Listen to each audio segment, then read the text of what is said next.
It was early morning, somewhere between 5:30 and 6 a.m. I awoke to a bright, sunny end-of-July day. Sunlight streamed through the open curtains, filling the room with golden light. I had been in a deep sleep, having only gone to bed a couple of hours earlier. As I opened my eyes, I was still disoriented, taking a moment to catch my bearings. I was lying on my back, my right arm stretched out and hanging off the side of the bed. My boyfriend was sound asleep beside me. I hadn't even had time to move when it happened. In that split second, every hair on my body stood on end. My entire body stiffened as an overwhelming sensation swept over me. The only thing I could move were my eyes, which were now wide open, scanning the room. I didn't know why I was awake, but something felt profoundly different. Then I sensed it. It flew in through the window. Although I couldn't physically see it with my eyes, its image was as clear as day in my mind's eye. This creature was unlike anything I had ever imagined. It was more gray than black, reptilian in form, with a long triangular face, black slit eyes, and a sleek, graceful body. Its two wings weren't fully extended, as if it were gliding on an unseen current of air. Its forked tail was as long as its body, trailing behind it. The room was eerily still as it passed, and I can still recall the silence of its flight. The creature flew in through the window, losing altitude as it crossed over our bed. Its long, elegant tail brushed against the very tips of my outstretched fingers before it continued its trajectory, disappearing through the wall of the open closet. It was there and gone in an instant, but its presence left an indelible mark on me. Throughout the event, the only thing I moved were my eyes, following its flight. When it vanished, I remained frozen, lying in complete shock. My mind raced to make sense of what I had just experienced.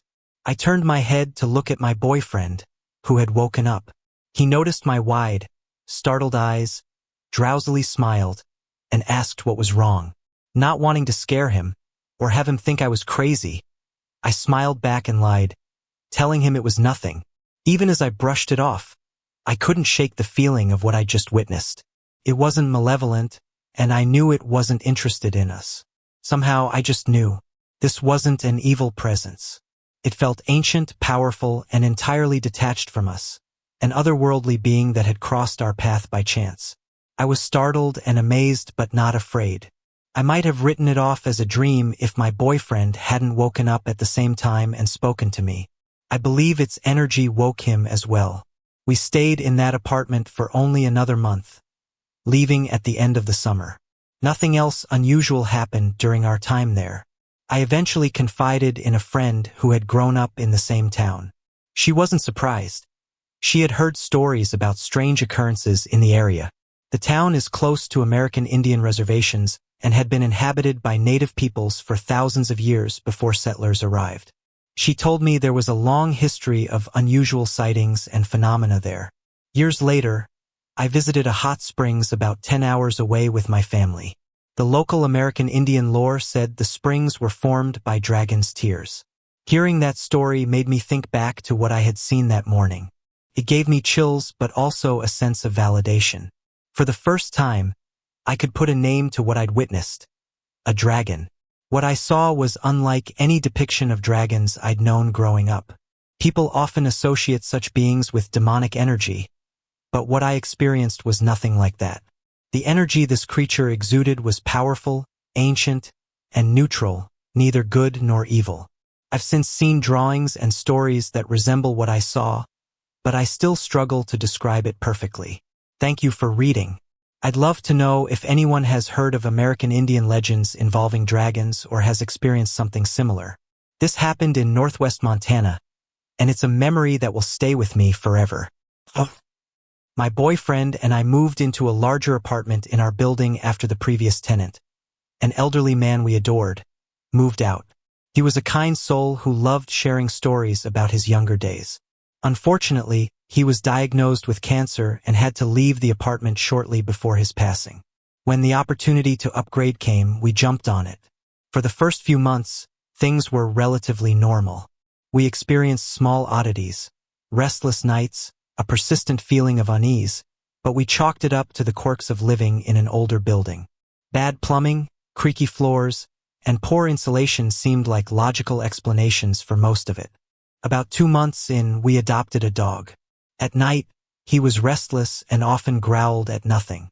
We assumed he was just adjusting to the new environment, brushing off his behavior as normal puppy antics. But then, things started to change. I began waking up in the middle of the night, gripped by an inexplicable fear. Tasks as simple as getting a glass of water became internal battles.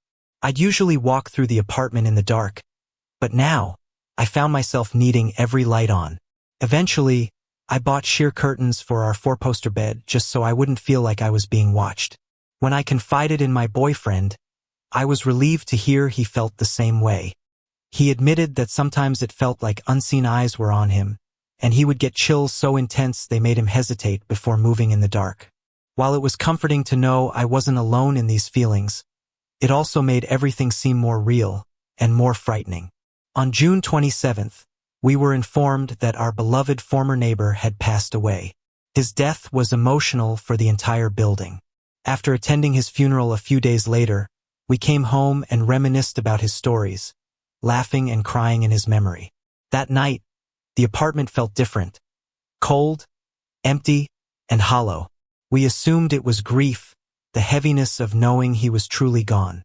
We went to bed, but at 2 a.m., I woke up thirsty and groggily went to the kitchen for water. As I refilled my glass, I heard low mumbling coming from the entryway. I shook it off, convincing myself it was just my sleepy mind playing tricks.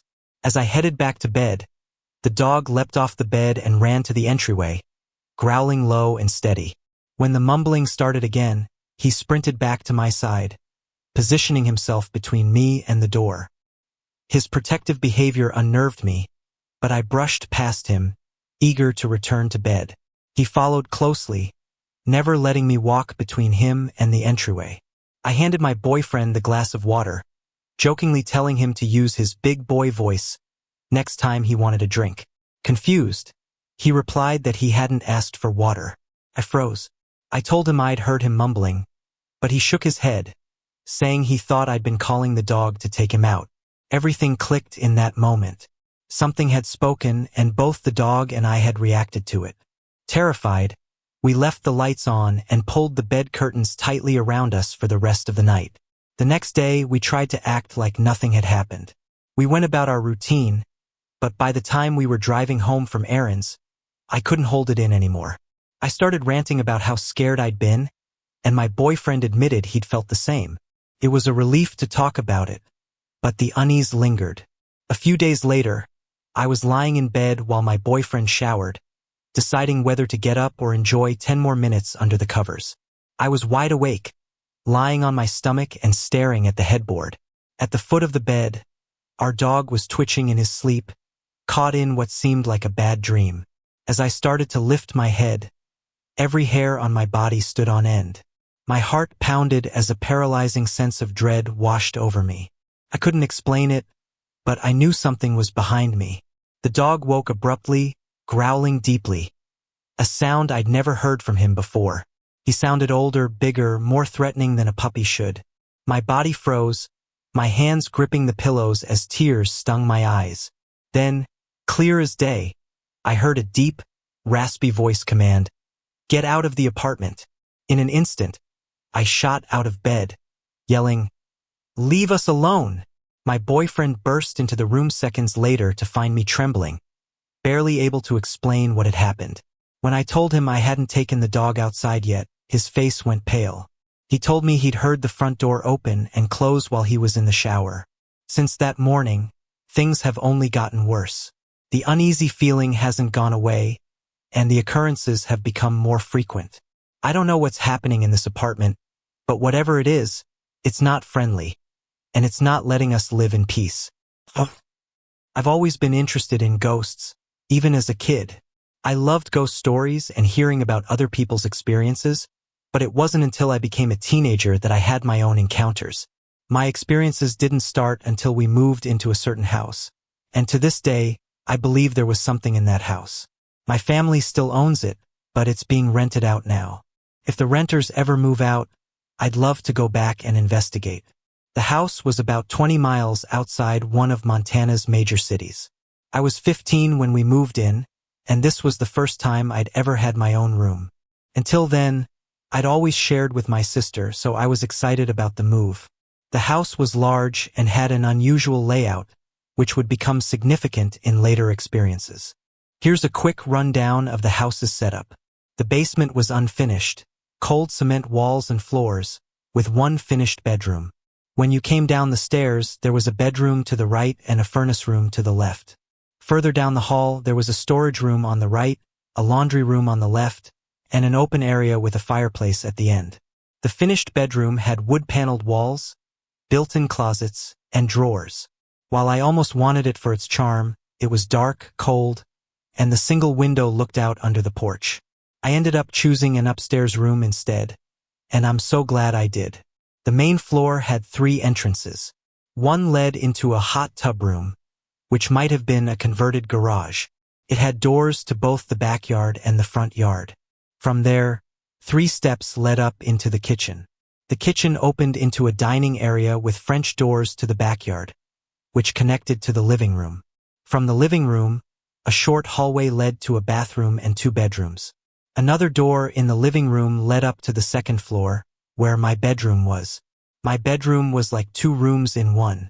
After climbing the stairs, you could go right to the bathroom or left down an open hallway lined with built-in bookshelves that served as a railing. This hallway opened into a small space where I kept my dresser. From there, a door led to the main bedroom where I kept my bed and desk. We moved into the house in January, and my first strange experience happened not long after. I'd just gotten home from school and noticed my dad's truck wasn't in the driveway, so I assumed he wasn't home.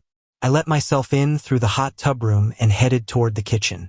That's when I heard voices coming from the basement, talking and laughing, unmistakably male. I thought I heard my dad among them, but it sounded like more than 2 people. Curious, I called out, "Dad? Dad, I'm home." The voices stopped. I waited, expecting to hear a response or see my dad come up the stairs. But nothing happened. The basement lights were off, but I didn't think much of it since it was daytime. Then the voices started again. They were muffled, like they were coming from deep within the basement. My heart started pounding as I debated what to do. This was the early 90s and we didn't have cell phones. Should I grab the cordless phone and call for help? Should I go outside and wait for my dad? What if someone had broken in? I called out again, louder this time, "Dad!" Once again, the voices stopped. I stood frozen, straining to hear anything else. After a moment, the voices resumed, but now it sounded like only 2 people. I couldn't make out what they were saying, just the cadence of their conversation. My gut told me something was wrong, but I worked up the nerve to move further into the house. I figured if I stayed close to an exit, I could make a run for it if I needed to. Eventually, I calmed down enough to rationalize it. Maybe there was a radio or TV left on in the basement. But later, when I checked, there was nothing, no radios, no TVs, nothing that could explain the voices. That's when the experience really started to bother me. I felt immense relief when my dad finally pulled into the driveway. I told him, "I thought I heard you talking when I got home. It must have been the wind." He asked where I'd heard the voices, and I told him they'd come from the basement. He went down to check, probably to add wood to the stove more than anything, but found nothing. At the time, I didn't think much of it. I shrugged it off as one of those strange things you just can't explain. But after more unsettling experiences in that house, I started to wonder if those voices had been something more. This is just the beginning of what happened to me in that house. There's much more to share, especially involving the basement. I'll write more soon, but for now, I'll leave you with this. There really was something in that house. What is it about basements? They seem to carry a heavy, unsettling energy, and my parents' house was no exception. As I reflect on all the experiences I had there during my teenage years, I realize the best way to share them is to go level by level. Each floor had its own stories, its own haunting moments. My first account focused on hearing voices, my very first encounter in the house. Now, I'll recount everything I experienced in the basement. The voices weren't a one-time event. After that first day coming home from school, I heard them multiple times. It got to the point where, if I had to go down to the basement, I'd mentally prepare myself beforehand. If I was home alone, I'd turn on the light at the top of the stairs and call out loudly, "I'm coming down now." Then, as I descended, I'd sing or hum as loudly as I could, as if trying to fill the space with sound that wasn't theirs. Oddly enough, this helped. The voices didn't come as often when I did this. No one else in my family ever mentioned hearing the voices. My brother and sister were hearing impaired, so they wouldn't have noticed anyway, and my mom only went downstairs for laundry. She was a practical person who didn't believe in ghosts, at least not in our house. My dad, however, had his own strange experiences, which I'll share later. We also had a little dog, Weenie, who had been with us since she was a puppy. She was supposed to be mine, but she adored my dad and would follow him everywhere, except to the basement. Weenie hated the basement. If I started down the stairs, she'd stop at the top, tail tucked between her legs, staring down into the darkness. Her head would lower, and she'd wait anxiously for me to come back up. A few times, I carried her down with me for courage, but as soon as her paws hit the floor, she'd dart back upstairs, tail tucked, occasionally glancing back at me as if to warn me. Once she was back at the top, she'd stand there, stiff and trembling, staring into the basement. I never understood why she acted that way, but it unnerved me every time. My dad noticed her behavior too. He was home a lot due to an injury from his railroad job, and he often went downstairs to load the wood stove or do laundry. He'd call Weenie to follow him, but she never would. He mentioned how she'd shake and refuse to budge, even when he tried coaxing her. Once, while tending the stove, he said he spun around with the poker in his hand, convinced someone was standing behind him. Another time, he heard someone call his name. Thinking it was our neighbor, Lyle, he shouted back, "Yeah, Lyle, I'm down here." He quickly finished loading the stove and headed upstairs, still talking, only to find the house empty. The scariest experience I had involving the basement wasn't when I was down there, but when I was upstairs. It was nighttime and I was in the kitchen on the phone with a friend. The living room light was on, but the dining room and kitchen were dark. That's when I heard footsteps coming up the basement stairs. They reached the top, paused, then went back down. At first, I thought it was my mom doing laundry. I continued talking, but the footsteps started again. That's when I realized the basement light wasn't on. My mom wouldn't walk up and down those dark stairs. The footsteps reached the top step again, then descended. My stomach turned as it dawned on me. It couldn't be her. I leaned back to peek into the living room and saw my entire family sitting there watching TV. Whatever was in the basement wasn't one of them. I froze, heart pounding, as the footsteps hit the bottom step and started back up again. Slowly, I backed away from the kitchen, keeping my eyes on the basement door. The steps reached the top once more, then began descending again. I moved to the dining room table and sat where I could see the stairs, my body tense and trembling. Finally, the sounds stopped. I didn't see anything emerge, but I couldn't shake the feeling that something had been there. Writing about it now, it doesn't seem as terrifying as it felt at the time. But in that moment, my fear was overwhelming. Even now, I get chills thinking about it. I wish I'd had the courage to turn on the light and check, but I know I probably wouldn't have found anything. Just like with so many of the basement's strange happenings. There's more to tell about my time in that house, and the basement is just one piece of the puzzle. The stairs, the voices, and even Weenie's behavior all pointed to something unseen and unexplainable. It was as if the basement held secrets I wasn't meant to uncover. Sorry to interrupt. If you're enjoying the story, let me know in the comments and tell me where you're watching from. Don't forget to like and subscribe for more. The main floor of my parents' house, where I grew up as a teenager, was the setting for one of my most unsettling experiences. Something that scared me at the moment it happened, unlike most other events that only frightened me after I had time to process them. When I sat down to reflect on this floor, I realized it had been a surprisingly busy level, not just for me but for others who experienced strange occurrences there. One of the oddest things involved our pets. We had a small dog named Weenie, who you may remember from my other stories about the basement, and 3 cats. However, only one of the cats, a black one, ever acted strangely. Sometimes, whether I was alone in the house or not, Weenie and the black cat would sit and stare at the wall where our piano was. They weren't looking directly at the piano but just off to the side of it. The first time I noticed this, I spoke to Weenie, but she didn't respond. She just flicked her ear slightly, as if she'd heard me but wasn't interested. Breaking their focus took more than words. I often had to touch one of them to snap them out of it, and even then they barely reacted. The creepiest moments happened when I was home alone. I remember sitting on the couch near that wall, watching them stare in unison. Occasionally, their heads would move together, following something invisible. It was deeply unsettling.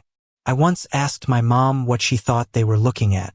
She guessed they were hearing something we couldn't, like mice in the walls. She was terrified of mice and insisted they must be the cause, though we only ever found 1 or 2 a year. Another strange occurrence happened in my sister's room, one of 2 bedrooms on the main floor. After I had my children, I stayed with my parents temporarily while waiting for military housing. My youngest daughter, then about 1.5 years old, slept in a crib in that room.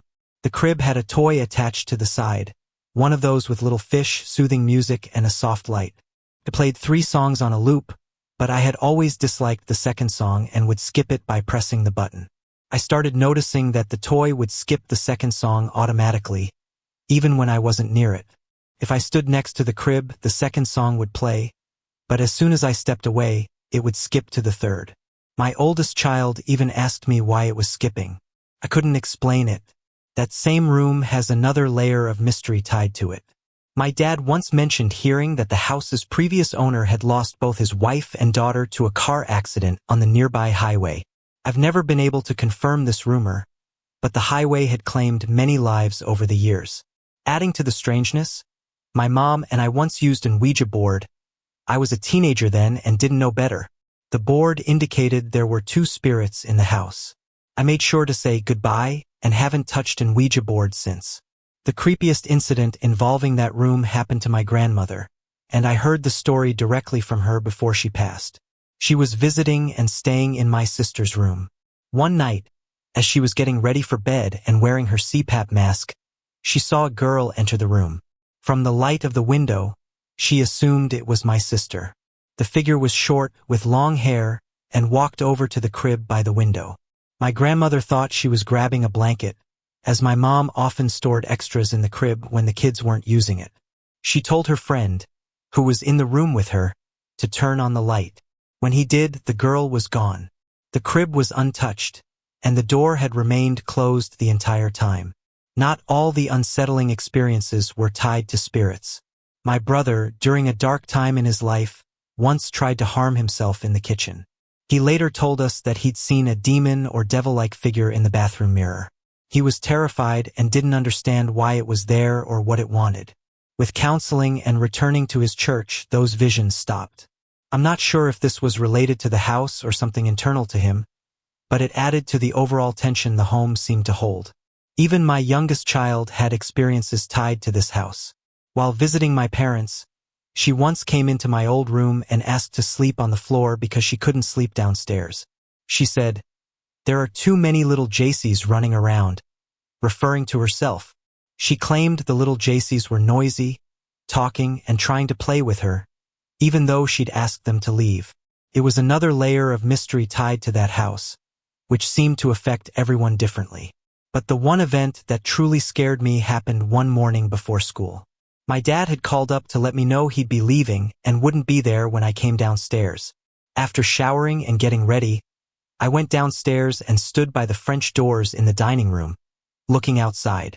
Suddenly, I felt someone flip my hair, a thing my brother used to do to annoy me. My brain tried to rationalize it. Maybe it was my dad, though it was unlike him to do something playful like that. But I knew he wasn't home. I turned to say, "Dad," but stopped mid-word when I realized no one was there. I'd felt the hand brush against my neck. My hair had moved. I looked around frantically, seeing nothing. Grabbing my backpack, I bolted out the nearest door and stood at the bus stop, staring at the house, half expecting to see something in the windows. I was 15 minutes early to the stop, far earlier than usual. That moment remains the only experience in that house that scared me as it happened, probably because it involved physical contact. When I later mentioned the house to a friend, she told me, "All those houses in that area are haunted." She didn't seem surprised at all. The house still holds many stories, but the main floor had its share of strange and unforgettable moments. I've had a hard time writing about my experiences in the upstairs of my childhood home. Part of it is because one of my stories was stolen and posted elsewhere without my permission, but I've decided not to let that stop me. These stories are mine and I want to share them. As a teenager, having the entire upstairs to myself was a dream come true. After sharing a room with my sister for as long as I could remember, having my own space was a luxury. If you've read my previous stories, you might recall the layout.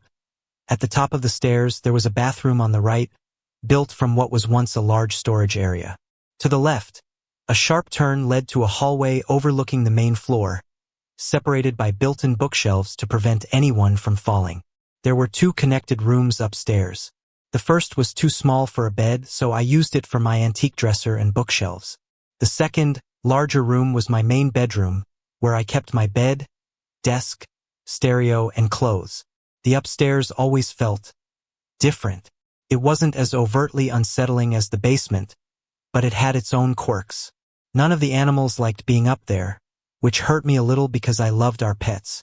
Weenie, our small dog, would only come upstairs if I carried her. And even then, she'd sit facing the door, ignoring me completely. If I left the door open, she'd dart down the stairs the moment she could, much like how she reacted to the basement. None of our cats would sleep upstairs either. One of the most frequent occurrences was what I called ghost cat. At night, after turning off the lights, I'd feel the distinct sensation of an animal jumping onto the bed and walking around, as if looking for a spot to settle. I'd reach out to see which pet had joined me, but there was never anything there. Even after I checked, the feeling of tiny steps on the mattress would sometimes persist. Eventually, I stopped looking and just referred to it as ghost cat. There were also unexplained warm spots. My bed was always made, but a few times, I came upstairs to find an impression, as though someone had been sitting on it. The first time, I just stood there staring at the dip in the mattress before rushing over to touch it.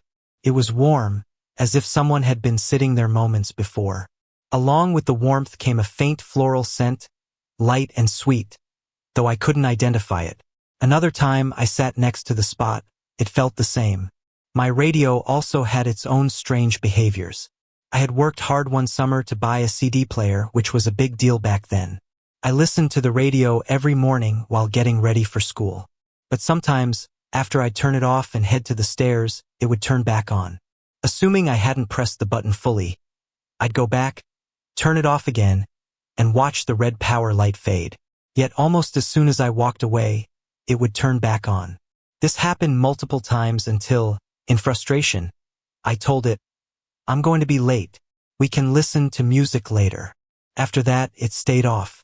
Saying something similar seemed to work each time this happened, as if whatever was responsible understood me. Eventually, it stopped altogether. Footsteps were another constant. At night, I'd often hear someone coming up the stairs. At first, I assumed it was my dad, as he sometimes said he preferred using the upstairs bathroom. But I never heard the bathroom door close or the toilet flush. One night, curiosity got the better of me and I got up to check. From my doorway, I could see the bathroom door, completely shut, no one inside. The footsteps continued, and I stopped bothering to check after a while. One particularly unnerving experience happened during a bout of insomnia.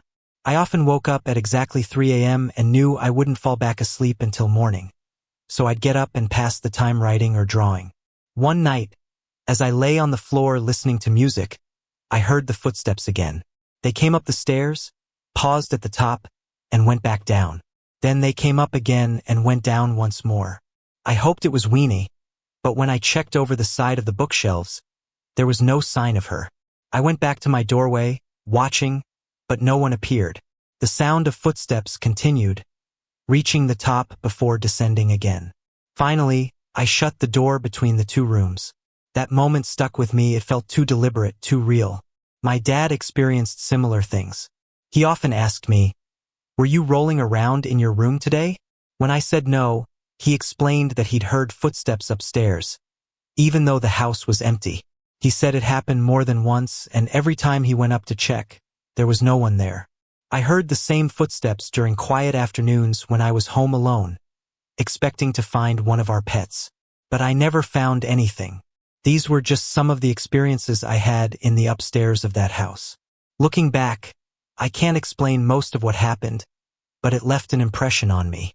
That house was a strange place, and while I've since moved on, the memories of those years still linger. I moved into my current apartment in the fall of 2013. It's a unique space, situated in the basement of a house that has been converted into a business. The setup is a bit unconventional. The living room takes up the entire right side of the apartment and is quite large, while the two bedrooms are on the left side. One bedroom has just one window, and the other has two. The rest of the apartment, including the kitchen and bathroom, is situated between these areas. My bedroom is the larger of the two, and it felt comfortable from the start. However, within a few weeks of moving in, I began noticing strange occurrences in my room. Items would move from one place to another, sometimes vanishing entirely only to reappear later in a completely different part of the apartment. I'd come home to find my bed unmade, the television turned on, or small objects misplaced. At first, I thought my roommate might be playing practical jokes, but he denied it. Eventually, it happened at a time I knew he wasn't home, and I started to believe him. I set up a hidden camera, hoping to catch whatever or whoever was responsible. But every time something happened, I'd find the camera turned off, with no footage recorded. After a few months, the activity stopped completely, at least for a while. Then, one night as I sat in bed watching television, it felt as though something small, like a cat or dog, had leapt onto the end of my bed. I looked down and saw the unmistakable depressions in the blanket as if invisible paws were walking across it. The animal settled beside me. It was strange but not frightening. For the next few nights, the same thing happened. But on the fourth night, after the presence settled, it got up, walked back to the foot of the bed, and then leapt off. What happened next left me stunned. My comforter was pulled off the bed and flung across the room. What made this more bizarre was that I had my laptop on the comforter along with my remote and phone, yet none of those items were disturbed. They stayed exactly where they were, as if the comforter had moved without touching anything on top of it. After picking up the blanket and placing it back on the bed, the same thing happened 2 more times until I finally blurted out, "Okay, this is enough. No more." To my surprise, it stopped immediately. At first, I wondered if this was just a one-time event, but it wasn't. Since then, the comforter has been pulled off my bed at least twice a week, sometimes more. Alongside this, other odd things began happening. The television would suddenly turn on or off by itself, movies would rewind or fast forward, and my lamp would flicker on and off. When my boyfriend and I first started dating, I told him about these occurrences, but he didn't believe me. That changed after he stayed over a few times. One night, he experienced it for himself. The comforter was pulled off the bed right in front of him. At first, he was startled and spooked, but over time, he realized that I wasn't afraid, and nothing harmful ever happened. Eventually, he became used to it and even moved in with me. Interestingly, the ghost, as we've come to call it, is respectful. If we specifically ask it to leave us alone, it obliges and doesn't bother us. Its behavior has never felt malevolent, and neither of us feel threatened. Even the dogs seem completely unfazed by its presence. My roommate, however, had a very different reaction. The strange happenings unnerved him to the point that he eventually moved out. To this day, he refuses to set foot inside my apartment again. Living with the ghost has become part of our daily life. It's an unusual situation, but as long as it continues to respect our boundaries, we've learned to coexist peacefully. In the fall, I found myself driving through Montana, traveling from Pine Ridge Reservation in South Dakota to catch a flight in Billings the following afternoon. Late in the day, I came upon the Little Bighorn Battlefield National Historic Site, also known as Custer's Last Stand or Greasy Grass Creek. I hadn't planned to stop there, though I had seen it on the map. With plenty of time to spare and the site still open, I figured, why not? My first stop was the graveyard near the visitor center. I remember thinking, this is it? It seemed unremarkable at first. But after stepping inside the visitor center, I learned that I could drive across the rolling hills to visit pull-offs where the infamous battles had taken place. With time for a few stops before the park closed, I headed off in my rental car. At the first overlook, I parked and walked to the viewing area, keeping my eyes fixed on the ground as I went. When I looked up at the hills, I saw something that stopped me in my tracks. Soldiers and native people engaged in battle. I could see them so vividly. Cavalrymen clashing with warriors on foot and horseback. The scene was alive, like I was watching history unfold in real time. Startled, I shook my head back and forth, almost instinctively, as if trying to snap myself out of a daydream. When I looked again, the vision was gone. I told myself it was nothing and continued examining the graves and the landscape, pushing the experience to the back of my mind. At the next overlook, it happened again. Once more, I had been looking down as I walked, thinking little of anything, when I glanced up to take in the view. This time I saw a different battle. Men on horseback and foot fought fiercely with guns and hand weapons. The vision faded as I stood there, rooted to the spot. By then, the park was closing and I had to leave. I had planned to drive closer to Billings and camp there before my flight, but after what I had just experienced, I couldn't bring myself to leave. I found a nearby campsite and resolved to return to the battlefield the next morning. At dawn, I was at the gate, waiting for the park to open. As soon as it did, I drove to the farthest overlooks. At every stop, the same thing happened. I saw battles unfolding, each one unique from the last. Soldiers and warriors engaged in brutal, chaotic combat, and I could almost feel the tension in the air. By then, I had stopped questioning it and was simply observing. Why was I seeing these things? Later that morning, I decided to explore the nature trail behind the visitor center. I had some time to spare before leaving for my flight, and I wanted to photograph wildflowers and maybe spot a rattlesnake, something I enjoy identifying and photographing. As I walked along the trail, stopping to capture the beauty of the landscape, I suddenly hit what felt like an invisible wall. I couldn't move forward. My body refused to take another step. I was gripped by an overwhelming sense that I was surrounded by the dead. Though I saw no marked graves, I felt certain there were bodies everywhere. I tried to rationalize it. You're being silly. Of course there are unmarked graves here. It's a battlefield. That thought seemed to release me, and I was able to continue walking. When I reached the end of the trail, I came upon a kiosk. It explained that this area had been the site of one of the deadliest battles, and indeed, there were unmarked graves throughout. I thought, well, there you go. I regretted having to leave but had a flight to catch. The experience stayed with me, lingering in my mind like a heavy, unshakable presence. Years later, at a native Sundance in southeast South Dakota, I had the opportunity to speak with an elder. I told him about what I had experienced at Little Bighorn and another similar encounter at Canyon de Chelly in Arizona. I asked why I seemed to have so many experiences at native sites and reservations. He listened carefully before telling me, "You're meant to be a bridge between native people and non-natives." His words resonated deeply, and though I'm still exploring what they mean, they've given me a sense of purpose and understanding for the experiences I've had.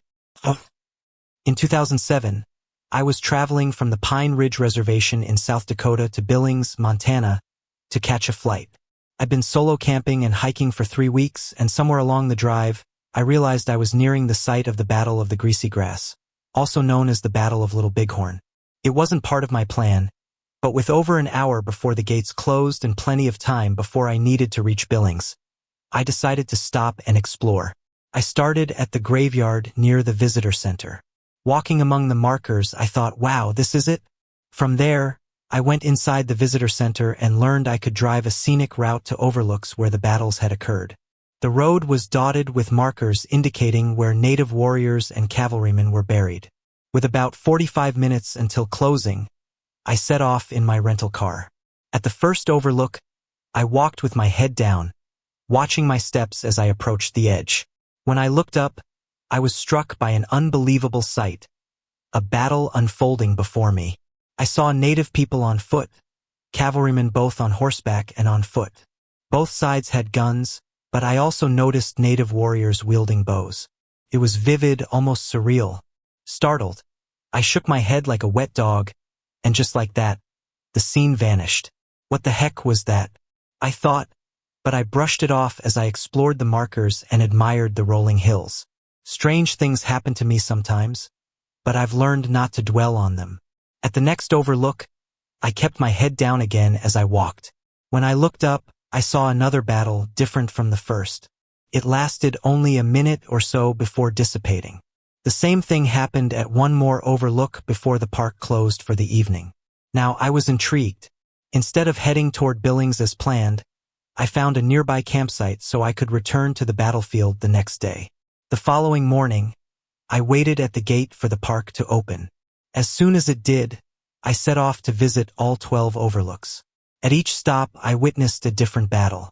It was like the land itself held onto the memory of these events, replaying them for those willing or able to see.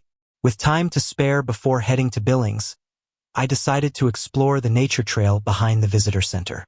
I enjoy photographing wildlife, especially snakes and wildflowers, so I took my camera and started down the path. As I walked, I suddenly felt as if I'd hit an invisible brick wall. I couldn't move forward. An overwhelming thought struck me. There are dead people everywhere. I stopped and looked around, but I didn't see any markers. I told myself I was being foolish, just letting my imagination run wild, and managed to continue walking. At the end of the trail, I found a kiosk. It explained that this spot had been the site of the deadliest battle, with countless bodies buried in the surrounding area. Because of the terrain, many had never been excavated. Well, there you go, I thought. The overwhelming feeling I'd had suddenly made sense. I haven't had the chance to return to the battlefield, but I'd like to one day. I'd pay closer attention to the details of the battles I saw and see if the experience repeats itself. Over the years, I've had similar experiences on native land, and it's something I've learned to accept. I once shared this story, along with another from Canyon de Chelly in Arizona, with an elder during a native Sundance in South Dakota. He told me I was meant to share these experiences to help bridge the gap of understanding between native people and others. His words have stayed with me, giving these moments a deeper meaning. I've been thinking a lot about this story lately, and it might help explain some things. It involves my youngest daughter, whom I refer to as JC in my stories. JC is 17 now, and we've recently talked about the things she saw when she was younger and how she still sees things today. She told me she's gotten better at ignoring them, but the things she saw during her elementary school days still haunt her the most. I don't usually see things myself. I'm more auditory. I hear voices, conversations, and can often sense a presence nearby. To avoid it, I almost always keep noise on if I'm alone, whether it's the radio, singing loudly, or even talking out loud to myself. Here's the story. When I delivered JC, she was my second child. My husband couldn't stay at the hospital with me since we had another child at home. On the second night, I was beyond exhausted. JC was in the NICU after complications at birth. When she was born, she wasn't breathing. The doctors couldn't agree on why. One said she was premature, another suggested a collapsed lung, and yet another thought it was pneumonia. They put her in the NICU to treat her for the latter two possibilities. Alone in my hospital room, I just wanted to sleep, but I kept hearing voices in the hallway. They were loud, talking and laughing, and it annoyed me to no end. My door was open, and I wanted it closed so I could rest. Getting out of bed after a cesarean was painful, but I hobbled to the door, determined to give a dirty look to whoever was making all that noise. As I reached the door and peeked into the hallway, the noise abruptly stopped, like someone had flipped off a switch. The hallway was empty, completely silent. No voices, no laughter, not even the usual bustle from the nurse's station. It was eerie. I looked both ways, but there was no one. Frustrated and confused, I left the door open just a crack and climbed back into bed. As I started to drift off, A nurse suddenly rushed into my room and went straight into the bathroom. She didn't say anything to me, didn't even look at me, and didn't turn the light on. I watched her, stunned, then looked at my door. It hadn't moved. It was still only open a crack. The bathroom was silent. No sound of water or movement. I kept staring at the bathroom door, and that's when I noticed two more figures in the room. At the foot of my bed stood a nurse and a man who appeared to be some kind of clergy. They were whispering to each other, but I couldn't hear what they were saying. Their clothes were off. The nurse wore an old-fashioned, starched uniform complete with the small cap, and the man's clothing looked equally outdated. They kept glancing at me and whispering, which irritated me more than it scared me. Finally, I spoke up. "What are you talking about? Are you talking about me?" "What?" At that moment, something behind me shouted a single word. I couldn't make it out, but it sounded like drugs. The voice was loud and odd, and it startled me so much that I twisted sharply to look. That was a mistake. I felt a sharp pain in my stitches and panicked, thinking I'd torn them. Of course, there was nothing behind me, just the wall where my bed was. When I turned back, the two figures were gone, and the bathroom was still eerily silent. I hesitated, debating whether to call the nurse, but what could I say? "There are ghosts in my room. Please get rid of them?" Instead, I checked my stitches. Thankfully, they were fine. And finally, the room felt empty enough for me to get some sleep. I didn't process what had happened until the next day. I hesitantly told my husband about it, and he wasn't surprised. He knows I've dealt with things like this before. He told me he wished he'd been there because he believes he keeps things like that away. Sometimes I think he might be right. I was relieved to leave the hospital and go home. The experience wasn't exactly terrifying, except for the voice behind me, but it was unsettling. I've stayed overnight in other hospitals since, and while I've had a few minor experiences, nothing has been as intense as that night. I have a procedure coming up soon that's supposed to require an overnight stay, but I've convinced my doctor to let me go home the same day. I'm hoping it stays that way. I'd rather not deal with whatever might be lurking in the hospital halls again. This past spring, my husband and I moved into a new apartment. We had just gotten married and needed a bigger place that was also pet-friendly for our small blonde and white Pomeranian, who was like a child to me. At first, everything seemed completely normal. If someone had told me the apartment was haunted, I would have laughed. Our apartment is laid out with a kitchen as you first walk in, leading to the living room and a small hallway that connects 2 bedrooms and a bathroom. We also have neighbors on one side and 2 tenants living above us. A few weeks after moving in, I ran into one of our upstairs neighbors while getting the mail. We chatted for a bit and he asked how we liked the apartment. I told him it was great, no issues at all. Then he said, "That's a relief. The last tenants, some girl and her boyfriend, moved out because they thought it was haunted. But I'm pretty sure they were just on too many drugs and throwing wild parties." He laughed, and I didn't think much of it at the time. Later, I told my husband about the conversation, and he shrugged it off too. He's not much of a believer in ghosts and insists on seeing something himself before he believes. The first incidents. At first, small things started happening, mostly when I was alone. I'd put something down only to find it moved to another spot. It made me feel like I was losing my mind. One time, I was filing my nails when I got a phone call. I left the nail file on the arm of the couch to grab my phone, which was charging in the kitchen. When I came back, the nail file was on the other side of the room, positioned upright on the carpet. I tried dropping it and tossing it to see if it could have landed like that, but it didn't seem possible. Then came the disappearing spatula. One evening, my husband called me at work asking where the spatula was. It wasn't in its usual drawer or the dishwasher, and I told him I'd look when I got home. When I arrived later that night, we both searched the apartment thoroughly. It was nowhere to be found. Frustrated, we gave up and went to bed. The next morning, I opened the drawer to make breakfast, and there it was. I screamed for my husband, who dismissed it as me forgetting where I'd put it. But I knew better. This was just the start of the strange happenings. The scratching and footsteps. One Thursday night, I was home alone watching a movie with my dog asleep in my lap. Suddenly, I heard a light scratching noise behind me. like someone running their nails across the back of the couch.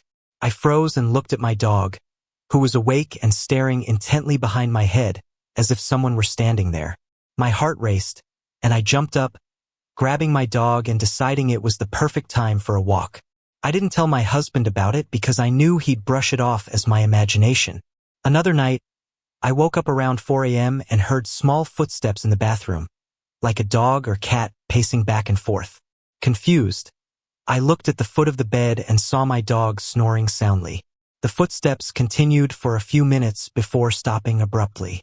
When I told my husband about it the next day, he looked puzzled but still chalked it up to me being overworked. The box fan incident. A few nights later, during a thunderstorm, the power went out while I was home alone. I lit some candles and sat in the living room with my phone.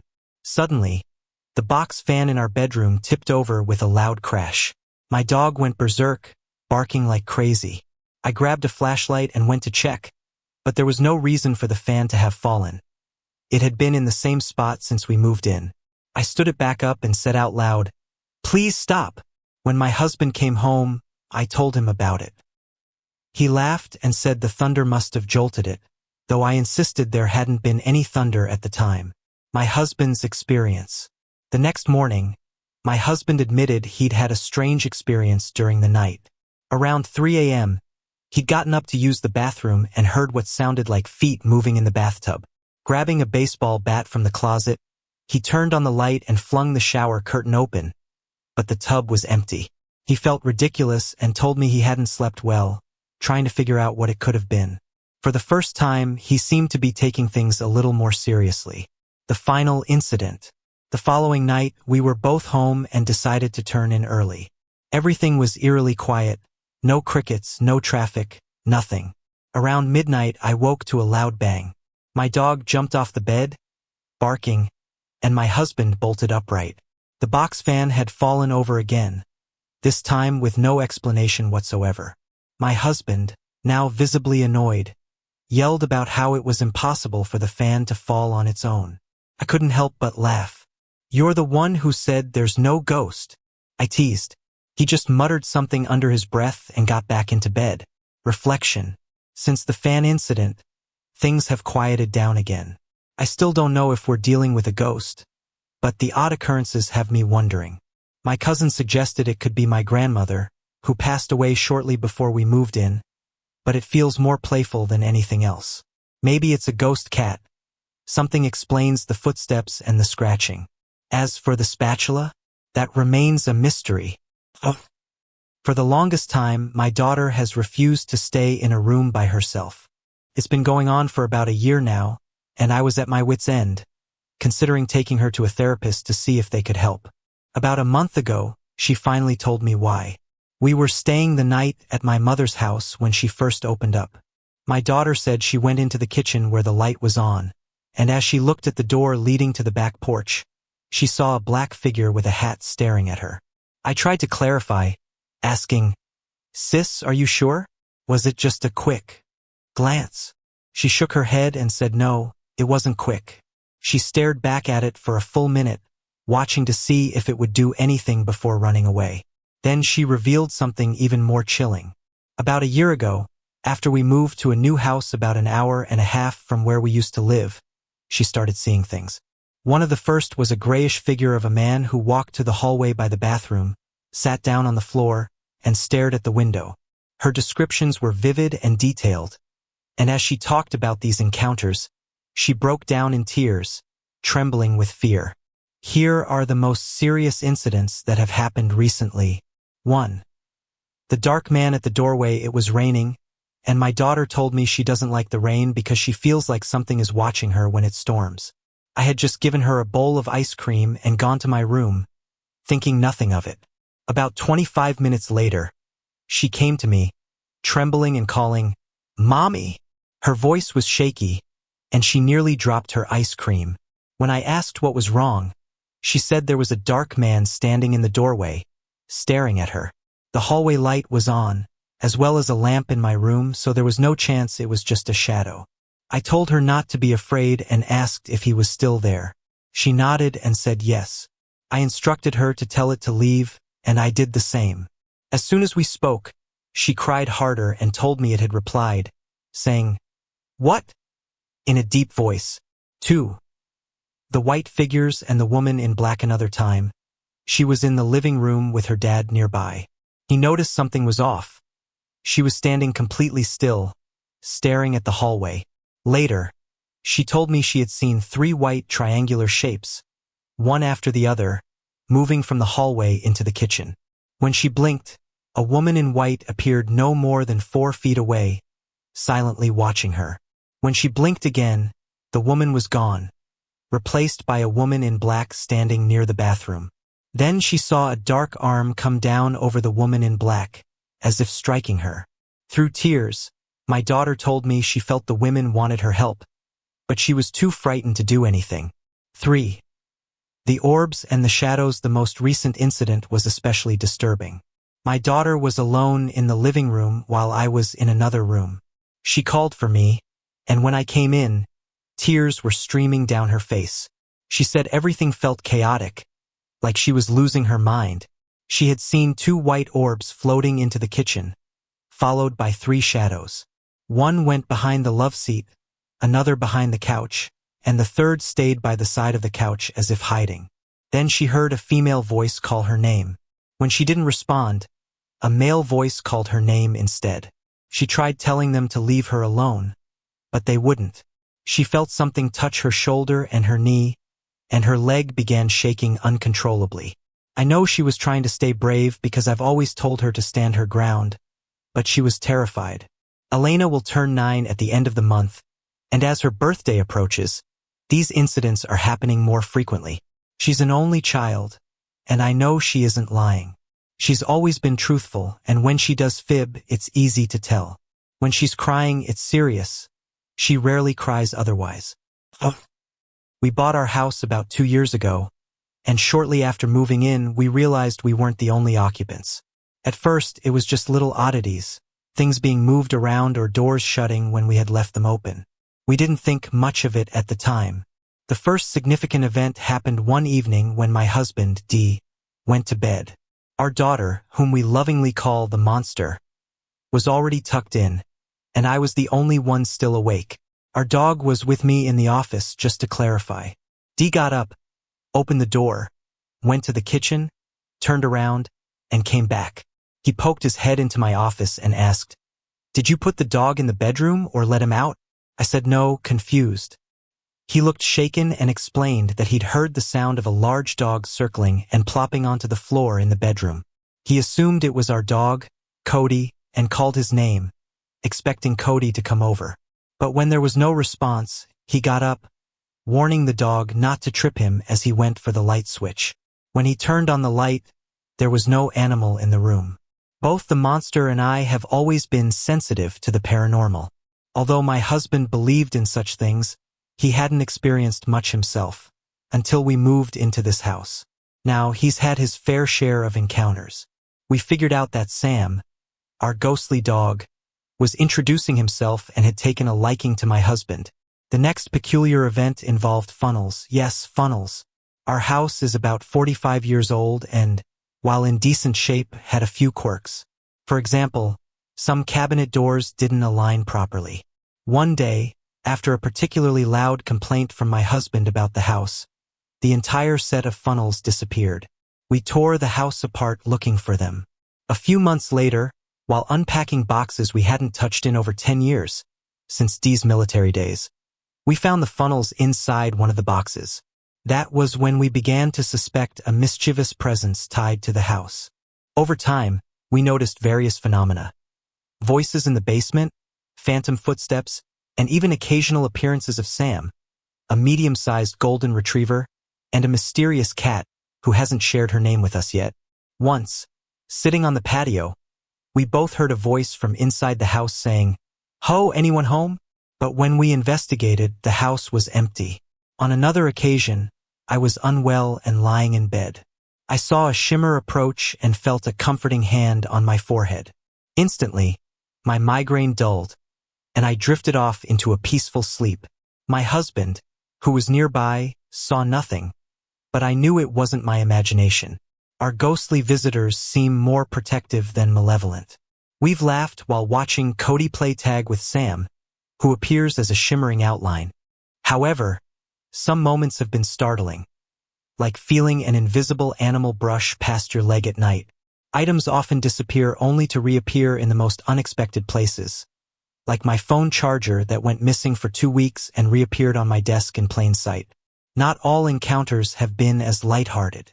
One visitor, whom we call the Shadow Man, has a darker presence. He manifests as a tall, thin figure with short hair, wearing 19th century style clothing. His steps are heavy, and his presence is accompanied by an oppressive feeling. He doesn't seem to target us specifically but exudes anger and frustration. One night, Dee experienced the Shadow Man firsthand. He felt an icy, numbing sensation on his face while walking through the hallway. This only occurred in the hallway, and as soon as he entered another room, the feeling disappeared. After repeating this a few times, we addressed the entity directly, asking it to stop, and it did. Despite these unsettling experiences, we've learned to coexist peacefully.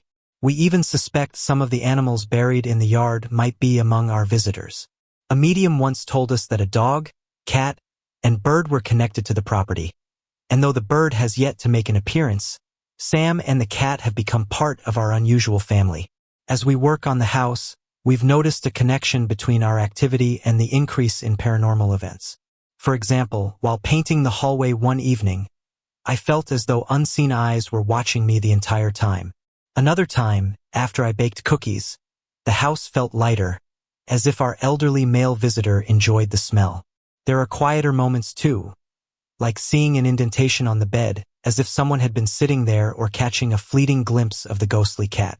One particularly eerie moment occurred when I felt the warmth left behind by the cat, even though our living cat wasn't in the room.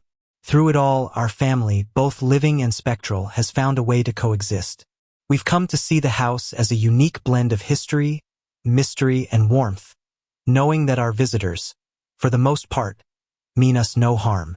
Their presence has added an unexpected layer of depth to our home, making it unlike any other place we've ever lived. This experience took place in southern Missouri, just north of Springfield, during the spring of 2011. At the time, my husband was living in Wisconsin, about an hour outside of Milwaukee. We had been married for less than a year and were navigating the emotional aftermath of a midterm miscarriage. While we were apart, I moved into an old farmhouse that my mother and stepfather were renting. The house, built in the late 1890s, had not been updated since the 1970s.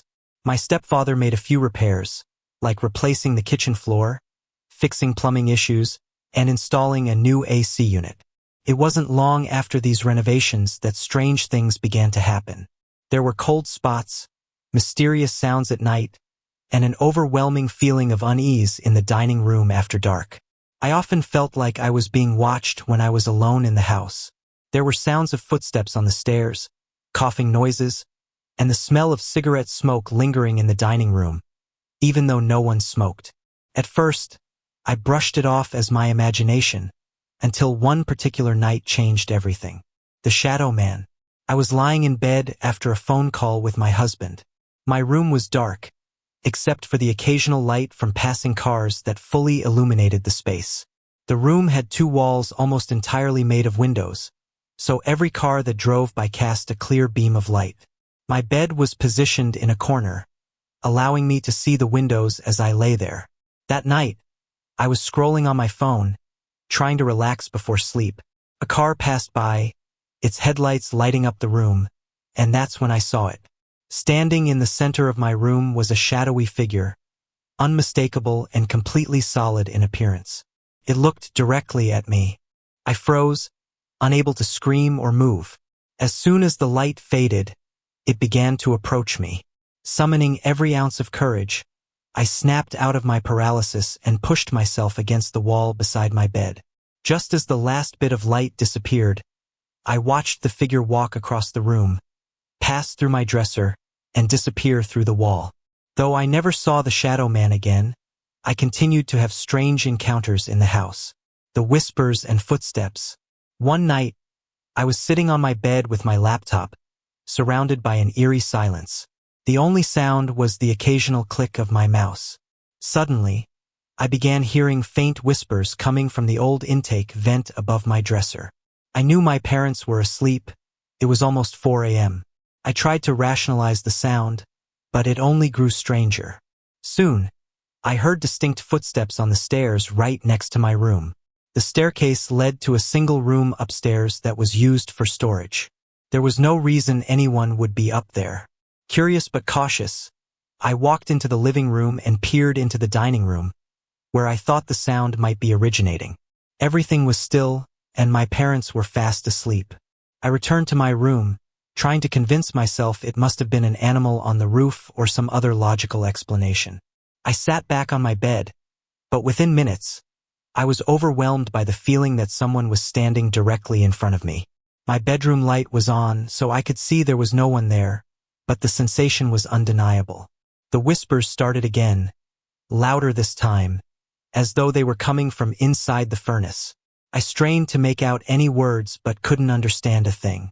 Then the energy in the room shifted dramatically. Though I couldn't see anyone or hear more than whispers, it felt as if someone was screaming directly in my face. The air around me vibrated with intensity, and the presence felt hostile, as though it wanted me to leave. Taking action. Fed up, I pushed myself off the bed and shouted, "You know what? I've had enough." Determined to take control, I grabbed the sage I had gifted my stepfather for Christmas. Lighting a leaf, I placed it in a seashell and began walking around the room. As the smoke curled into the corners, I repeatedly chanted, "I fill this room with light and love and cast out all negative energy." After that night, the activity stopped entirely. Though I lived in the house for only 5 months, those months were filled with some of the most intense paranormal experiences I've ever encountered. Looking back, I can't help but feel that the sage and my determination to reclaim my space made all the difference. Sorry to interrupt.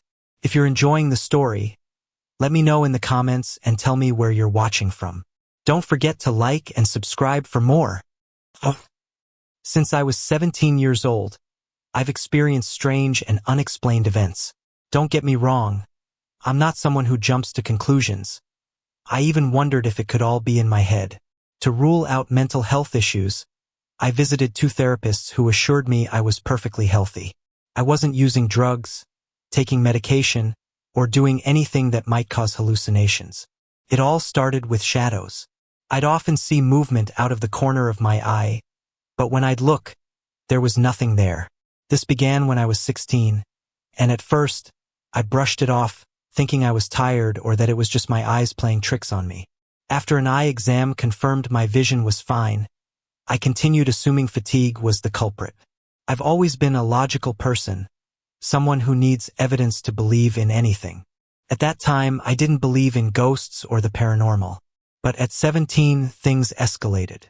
My TV began turning on by itself. My bed would shake at random moments, and I'd hear voices, though I could never understand what they were saying. Knocks on my walls became a regular occurrence, sometimes starting far away and gradually moving closer to where I sat, only to abruptly stop. Other times, the knocking would remain in one spot. I tried to explain it away as the house's pipes, but the sounds were entirely different. These experiences started to affect me. I lost sleep and found myself waking up every hour, terrified. I began sleeping with my TV on. It became my nightlight because I was so scared of whatever this was. When I turned 19, I moved across the country, hoping to leave it all behind. But the activity followed me. In my apartment, I'd hear the same knocking sounds. I had 2 cats, and they often stared at things I couldn't see, their eyes following something invisible. Whenever I took pictures or videos, orbs would appear. I researched orbs to make sure it wasn't just dust, but the way they moved matched videos I found online about paranormal phenomena. At 21, I moved to another state to care for my father after he fell ill. The occurrences didn't stop. On several occasions, I was woken in the middle of the night by an incredibly loud banging sound, like a group of people slamming into the walls or jumping off the stairs. My dad and I tried to think of logical explanations, but nothing made sense. While lying in bed, I'd feel light kicks or pressure, as if someone were sitting on the mattress. Sometimes I could feel a presence, but I chose to ignore it. I simply didn't know how to respond. Then came the dreams. They started subtly but soon became more vivid and disturbing. In these dreams, I encountered demons. I don't know how I knew they were demons, but I just knew. One particularly vivid dream stands out. I was lying in bed, and it felt like my entire body was weighed down. Though I could move, it was difficult, as if something was holding me in place. In the doorway, I saw a tall, dark figure, faceless but unmistakably there, watching me. When I woke, I was in the exact same position as in my dream, a position I never sleep in. Over time, these dreams became more frequent. Sometimes the demons hurt me, other times they simply watched. Strangely, I've grown so used to them that they no longer bother me. I've even become accustomed to the knocking sounds around my home. As I write this, I can hear tapping on my closet door. I'm not sure what's happening or why. I haven't taken any action to stop it, as I don't know how. I've reached a point where I've simply chosen to live with it. These experiences have left me questioning reality and convinced me that something beyond us exists. I don't have all the answers, but this is my story.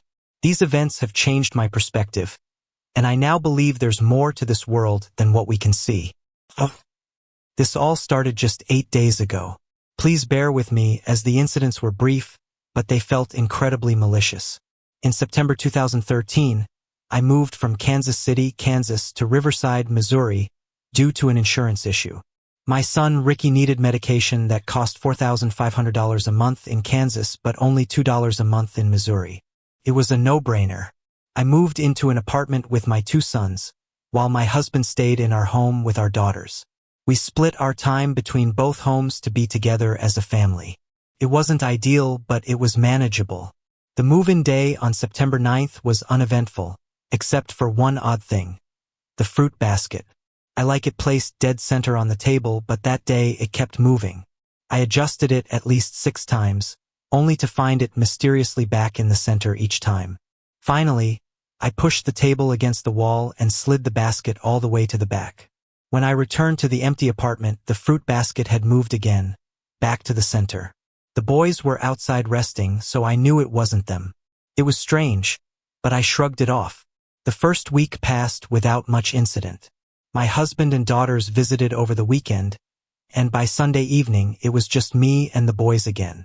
That night, around 10:30 p.m., I was sitting on the sofa with my laptop when I heard a man's laugh. It wasn't a chuckle. It was a loud, joyous laugh, as if something had startled it out of him. It lasted about 10 seconds. Startled, I assumed someone was on the balcony. I checked, but there was no one there. None of the neighbors were outside either.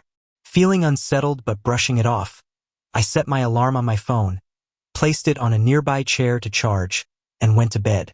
I'm a heavy sleeper, but at 3 a.m., I woke up suddenly. Confused, I sat up and listened for the coffee pot, thinking maybe it had turned on. As I stood by the door to check my phone, I caught a streak of movement out of the corner of my eye, heading toward the boys' room. Seconds later, a loud crash and a piercing scream came from their room, followed by that same jovial laugh, this time, right in my ear. Panicking, I ran to their room and found my 13-year-old son, Marcus, sitting in bed, covered in broken toy airplanes. These were the same airplanes that had been neatly lined up on the floor earlier that evening. Somehow they had taken off, crashing into the wall, window, and my son before falling on his head. I didn't mention the laughter to Marcus or Ricky, as I didn't want to scare them further, but I sat in the hallway all night, watching over them. The next morning, I told my husband that the apartment might be haunted. He laughed it off, but I couldn't shake the feeling of unease. We spent most of the day at the house and only returned to the apartment around 9 p.m. That night, I woke up again, this time at 5 a.m., to Marcus screaming. I found him on the floor, wrapped tightly in his blanket, crying and begging, "Leave me alone. Please leave me alone." Ricky sat up in bed, confused and groggy, repeatedly asking, "What's going on?" I calmed Ricky down and took Marcus to my room, where he told me what had happened. Marcus said he woke up as he hit the floor, with the blanket wrapped tightly around him and a male voice in his ear saying, "Wake up, I'm going to get you," followed by laughter. Happy, carefree laughter. Marcus doesn't move much in his sleep, and I had never seen him cocooned in a blanket like that before. I let him sleep in my room that night. By this point, I was regretting the move. The incidents didn't stop. Closets and cabinets would open while we were out, and my computer started acting bizarrely. One night, I left it on the kitchen table, working perfectly fine. The next morning, 30 programs were open on the screen. We don't have pets, and my boys were sound asleep. Even stranger, all my lighters disappeared, one by one. I usually lose a few in the couch, but when I went to retrieve them, they weren't there. My entire stash of lighters had vanished. It's now day 8 in the new apartment.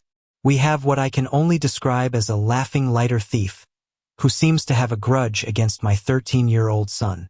I can't help but wonder what the rest of the month will bring. It all started as a simple curiosity, watching lights. Over the years, I've seen these mysterious lights often enough that I stopped giving them much thought.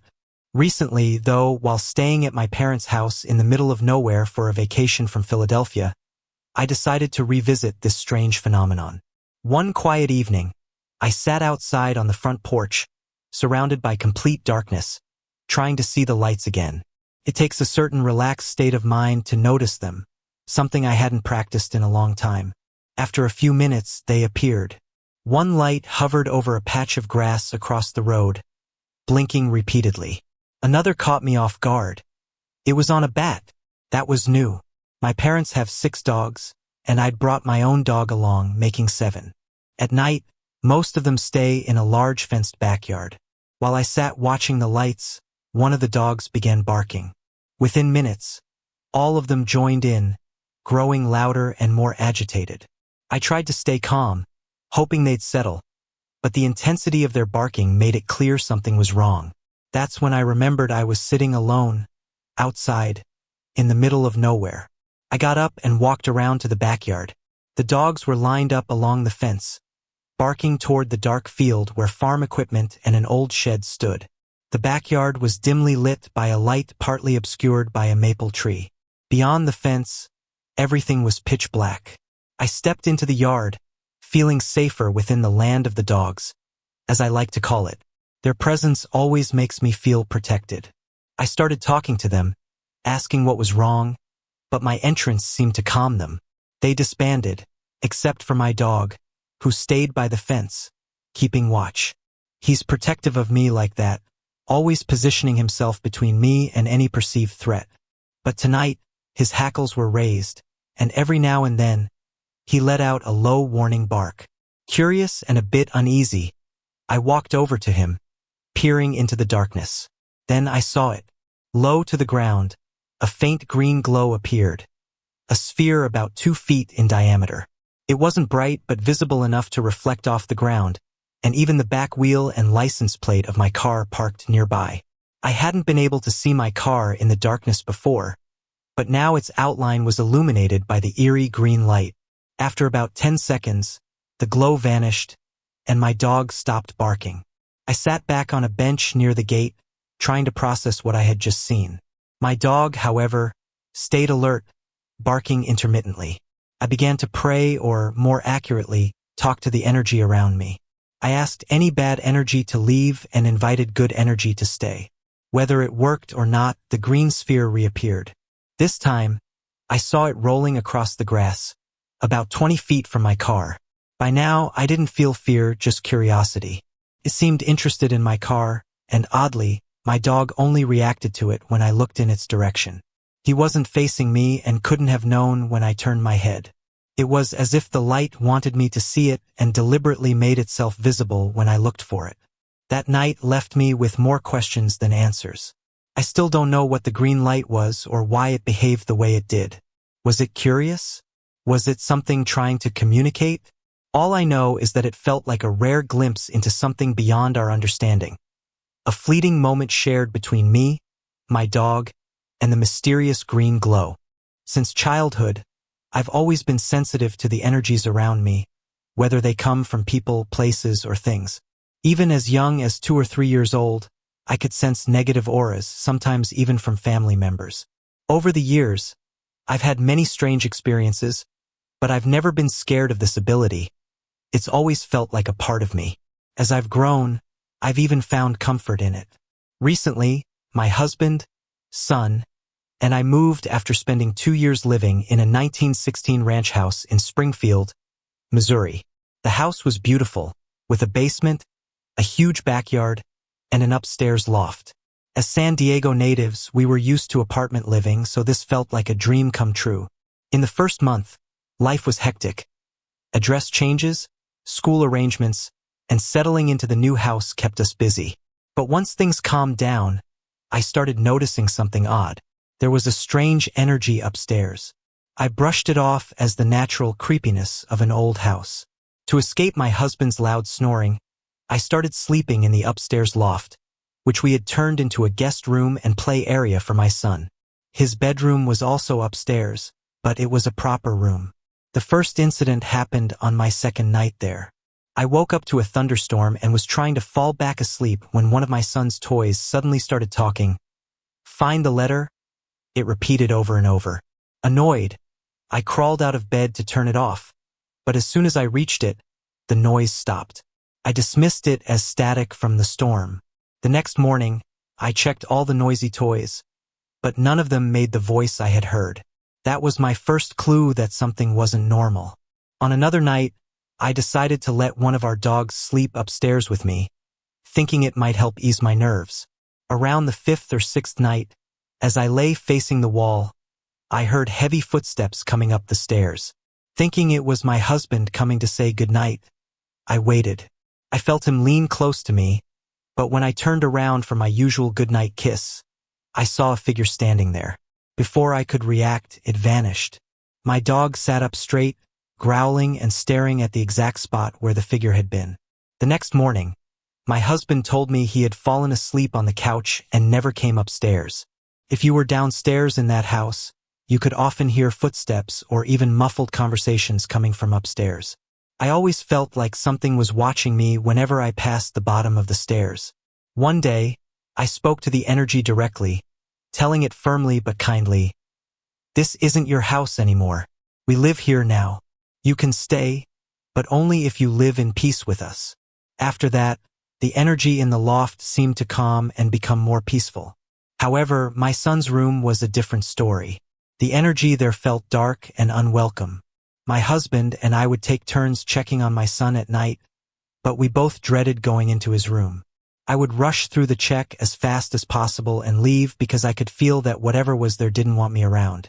My son, however, seemed perfectly comfortable in his room, completely unaffected by the presence.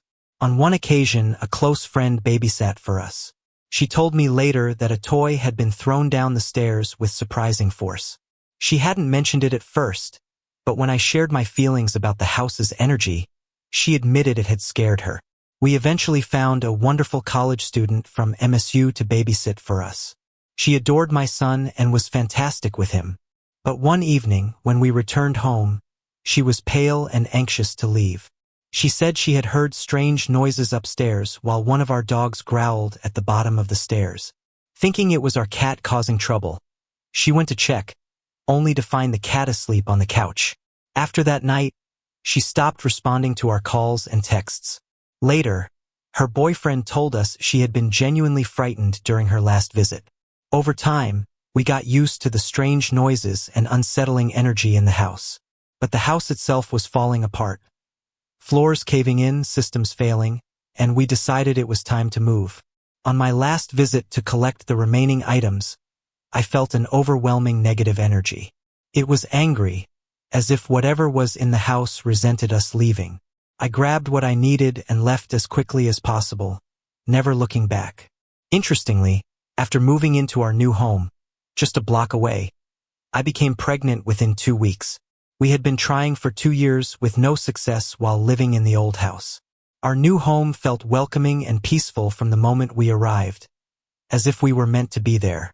Whenever I drive past the old house, I still get a chill. It feels empty, lonely, and angry, as if something is waiting for its next occupants. Our neighbors later told us that no one ever stays in that house for long, and it often sits vacant for years at a time. In 2009, I bought my first house in the Waldo area of Kansas City, Missouri. It was a modest 3-bedroom, 1-bath ranch, built in 1953 and spanning about 1,100 square feet. I bought it from the original owner, a sweet elderly woman who was moving in with her daughter. Though I never met her, everyone described her as kind. The house itself was dated but in good condition, perfect for a first home.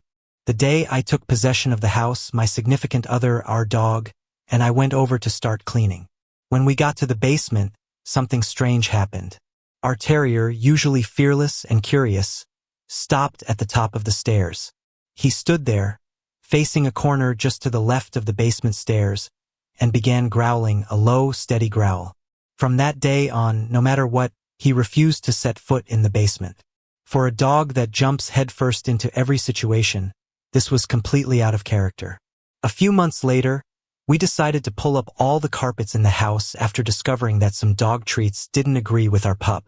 The hardwood floors were in great shape except in one room, the second largest bedroom. The finish on the floor was completely worn down in a path from the door to the window on the opposite wall, as though someone had paced back and forth there endlessly. One night, after a fight with my partner, I decided to sleep in that room. In the middle of the night, I woke up to see a dark shape standing beside the bed, a shadowy figure of a person. I closed my eyes, hoping I was imagining it, and when I reopened them, it was gone. Even so, I couldn't shake the feeling of being watched. Gathering my courage, I left the room and never slept there again.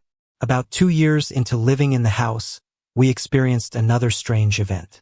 We went down to the basement to do some laundry, and there, right in our path to the washing machine, stood an antique pill bottle. The bottle looked like something from the 1960s or 70s, with its label worn away. The basement was unfinished, and we had swept the floor countless times over the years. We walked that path almost daily, yet neither of us had ever seen the bottle before. The sudden appearance baffled us. Another time, while I was home alone, I experienced something even more unsettling. I had just placed a load of laundry in the washing machine and was halfway up the basement stairs when I clearly heard someone say, "What are you doing?" The voice was unmistakably human.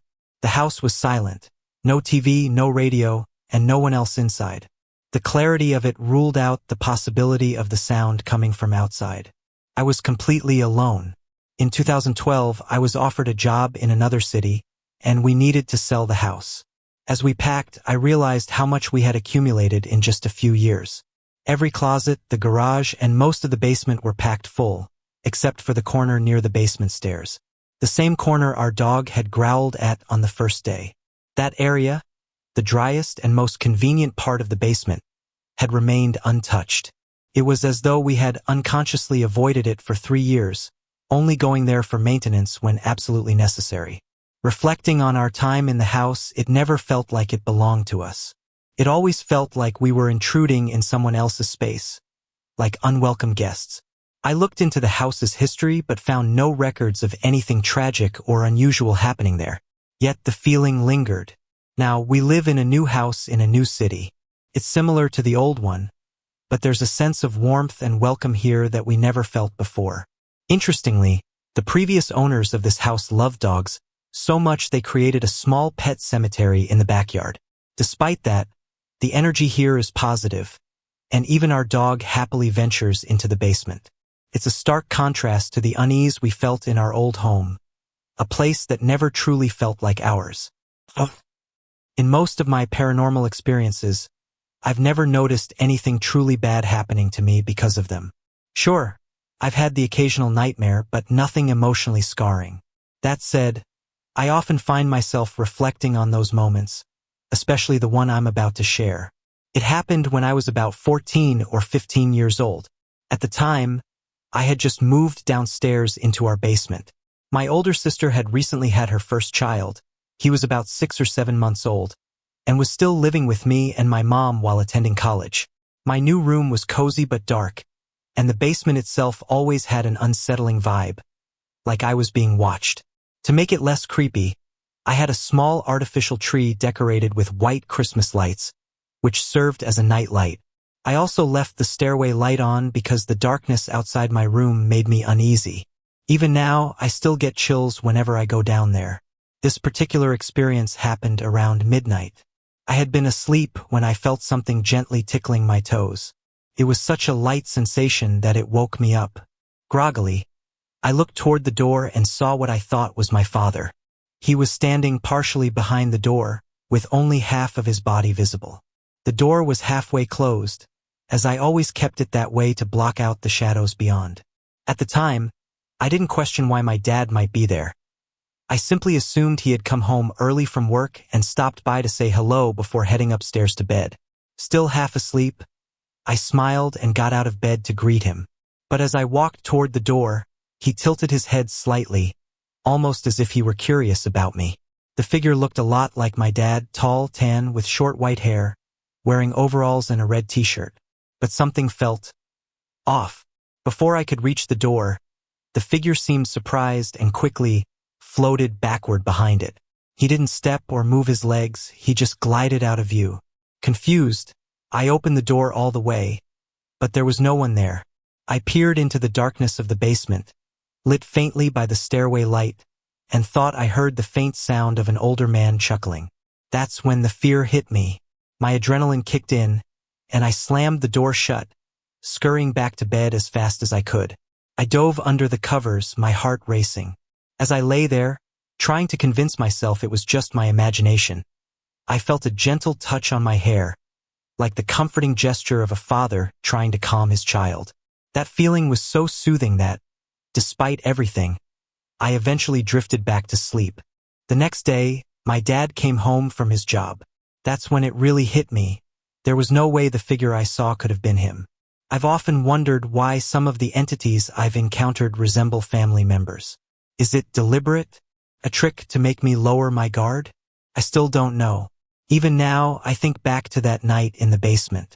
It wasn't terrifying in a traditional sense, but the memory lingers, leaving me with questions I may never have answers to. It was my sister's senior year of high school and I was in 8th grade. That night, she had an unusual assignment. She needed to visit a local cemetery, take pictures of graves, and write a poem inspired by one of the headstones. The poem didn't have to be factual, just based on the grave she chose. So my mom, my sister, her boyfriend, and I all piled into my dad's truck and drove to a cemetery just outside of town. It was around 9 p.m., and the night was pitch black with no moonlight to guide us. If you've never been to a cemetery at night, I dare you to try. The atmosphere is heavy, eerie, and unsettling, made even worse by the fact that the truck's headlights were our only source of light, casting long shadows over the graves. At the time, I'd had 1 or 2 encounters with ghosts, so the whole setting put me on edge.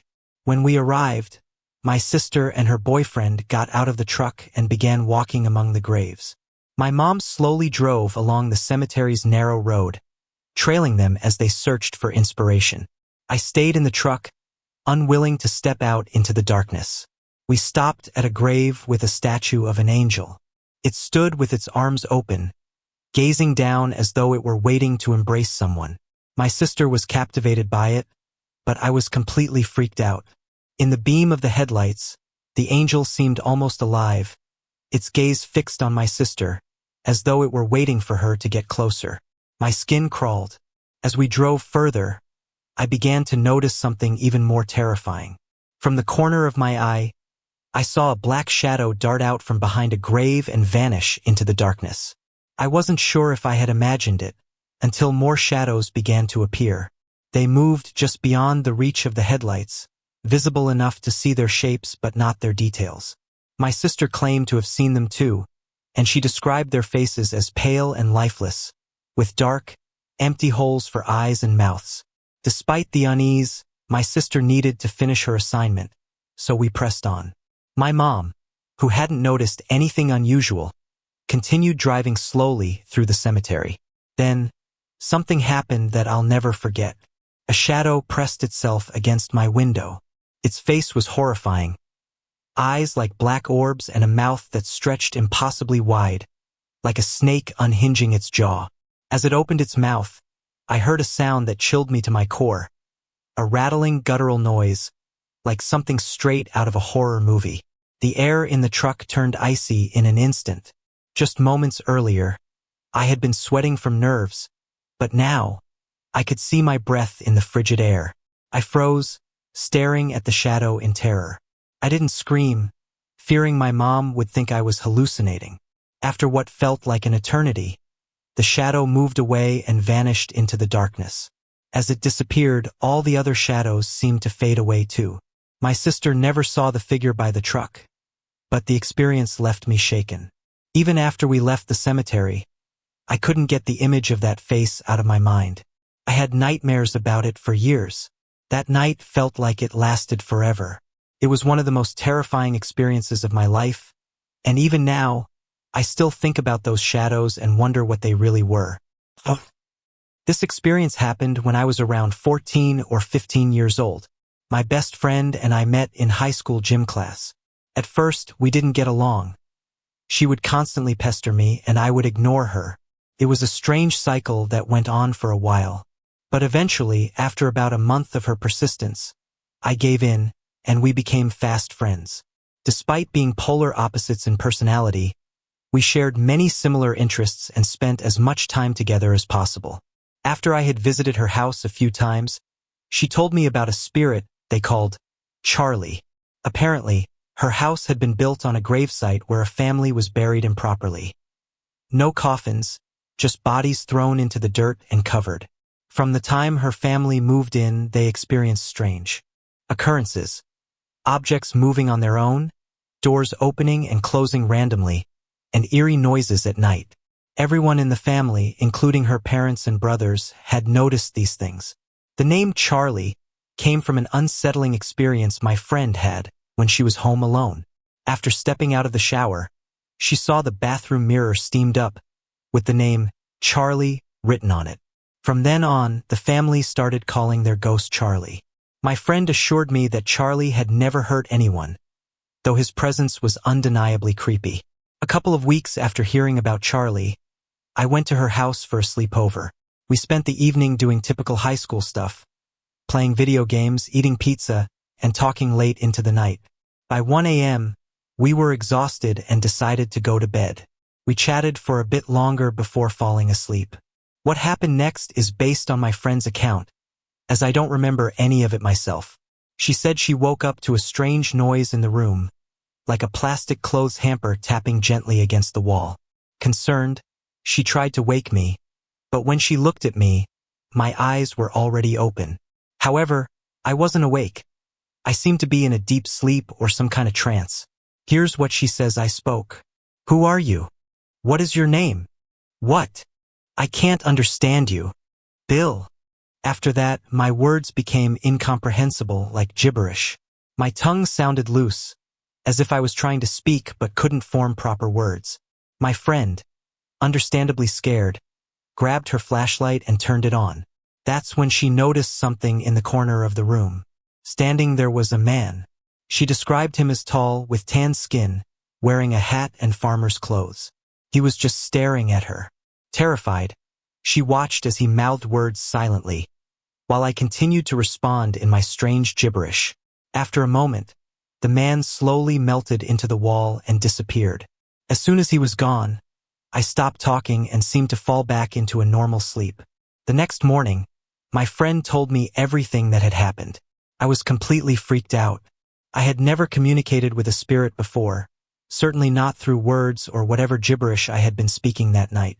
To this day, I still don't know who Bill was. Was he a relative of Charlie, or was he a completely separate entity?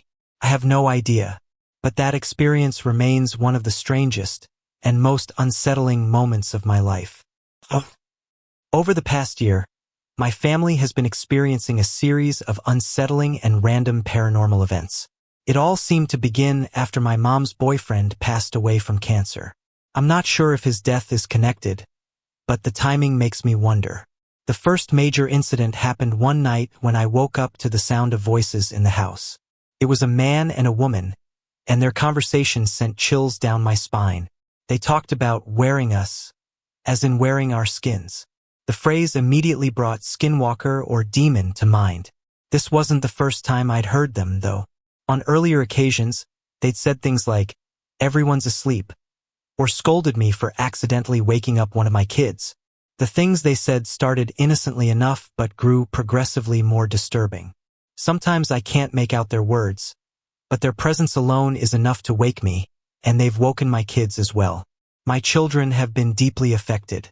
They often have nightmares, waking up crying and scared. My youngest refuses to sleep in his room, no matter what we try. He says he's terrified of it, but he can't explain why. There's also been a lot of shadow activity in the house. I frequently see shapes darting around, including what seems to be a mischievous little girl. She runs from the kids' bathroom to my daughter's room. She feels playful rather than harmful, but her presence is unsettling nonetheless. In contrast, I've also sensed a black shadow in my bathroom. This one feels more curious and lonely than threatening. For some reason, I get the impression he's tied to the house, possibly someone who took his own life. While his energy feels sad, there are others I've seen that carry a much darker, more menacing vibe. The most terrifying moment so far involved a demon. One night, I saw something on my porch that looked like the creature from John Henry Fuseli's The Nightmare. At first, it appeared dog-like and came inside, but as I looked closer, its form shifted. I panicked and instinctively started reciting the Lord's Prayer, and as soon as I did, it vanished. When I later searched online, I found the exact image of what I had seen in Fuseli's painting, which only confirmed my fear. Recently, I've been seeing shadow people as well. Unlike ghosts, which I usually perceive as white or ethereal, these figures are pitch black with glowing red eyes. The first time I saw one, the phrase unclean spirit popped into my mind. His presence radiated evil. At first, I thought it might be my mom's deceased boyfriend visiting, as he didn't like me when he was alive, but soon I realized this was something else entirely. Something darker and more sinister, almost as if it were trying to deceive me. These shadow figures have been appearing more frequently than ever, and they bring a heavy, negative energy with them. I've also started experiencing sleep paralysis, which I hadn't dealt with in years. The worst episode occurred when I saw the man in the black hat, a figure that followed me to my in-laws' home. Their house had always felt safe to me, as they're deeply religious Christians, but seeing that entity there was a blow. Felt like there was no escaping this. What troubles me is how these events seem to come in waves. For years, we had nothing strange happen in this house, and then suddenly, after my mom's boyfriend's death, it all began. Things would happen for a while, voices, shadows, strange feelings, and then go quiet, only for something else to occur weeks or months later. Just today, I saw the little shadow girl again, sitting in my bathroom with her legs swinging playfully. It's these moments that remind me how unpredictable this past year has been. A chaotic mix of paranormal activity that seems to target my family at random.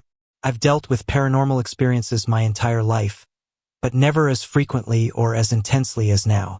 It's as if something has changed, and I can't help but wonder what's behind it all. It all started with something small. So small, I might have brushed it off if the events that followed hadn't taken such a disturbing turn. I was sitting in the kitchen, enjoying some steak and shake, when I noticed two blue bandanas tied to the pantry cabinet doors. They were moving, blowing upward as if caught in an invisible undercurrent of wind. I assumed it must be the air conditioning or some other natural explanation. My husband was just around the corner, out of sight, blowing his nose. I waited for him to come into the room, thinking he could confirm what was happening. But the moment he walked into the kitchen, the bandanas stopped moving, completely still. I told him what I had seen and asked him to sit and watch with me. If movement in the house caused them to blow, surely they would start again, right? But they didn't. We sat there for 30 minutes, watching and waiting, but the bandanas remained perfectly still. This struck me as odd because they had hung on those pantry handles for 6 months without ever moving, no matter the season or the state of the air conditioning. Why now, and why stop so abruptly? That was just the beginning. A few nights earlier, I had woken up to a woman's voice saying hush loudly enough to wake not just me, but my children as well. My husband, however, slept through it. There was no one else in the house, and I wondered if it might have been sound carrying from outside. But this wasn't the first time we'd heard that voice. On another occasion, it had said something far more terrifying, that it was going to wear our skins. That time, too, it woke both me and the kids. Just 3 days before the bandana incident, I woke up around 2 a.m. to what sounded like distant screaming. I couldn't see my clock because my water cup was blocking it, but I knew it was close to 2 a.m. because my husband, who gets up for work at 2:30, was still asleep. As I lay there, I saw something that chilled me to my core. A face with one eye and shaggy hair peeking at me through the bars of our exercise bike near the bed. Terrified, I prayed and got up to check on the kids, but they were sound asleep. The next morning, I asked my husband to move the exercise bike out of our room. The following night, I woke up again at 2 a.m., feeling like I was being choked. I sat up, able to move but panicked, and found my neck hurting. When I checked in the mirror later, I was horrified to find my neck was bloody right where my cross necklace rests. The chain and cross are smooth, and I have no fingernails to scratch myself with since I bite them. My husband, asleep on the far side of the bed, had nothing sharp on him, and there's nothing in the bed that could have caused those marks. While I was still reeling, I noticed something else. A black, golf ball-sized shadow slowly moving up the wall before it disappeared. Last night was worse. I woke up at 2 a.m. again, the now familiar feeling of choking gripping me. This time, I opened my eyes to see a shadow on the wall above my husband's head. It looked like jagged, triangular hair, like the silhouette of a girl. The shadow moved out over his head before vanishing. Shaken but too tired to stay awake, I lay back down. But as soon as I did, the choking sensation returned. This time it was stronger. I could move, but I felt invisible hands around my neck, squeezing. It only stopped when I called out the name of Jesus Christ. My husband saw the blood on my neck and agrees something is happening. Our kids are also being affected. They've been having constant nightmares. My youngest is scared to stay in his room at night and refuses to sleep there.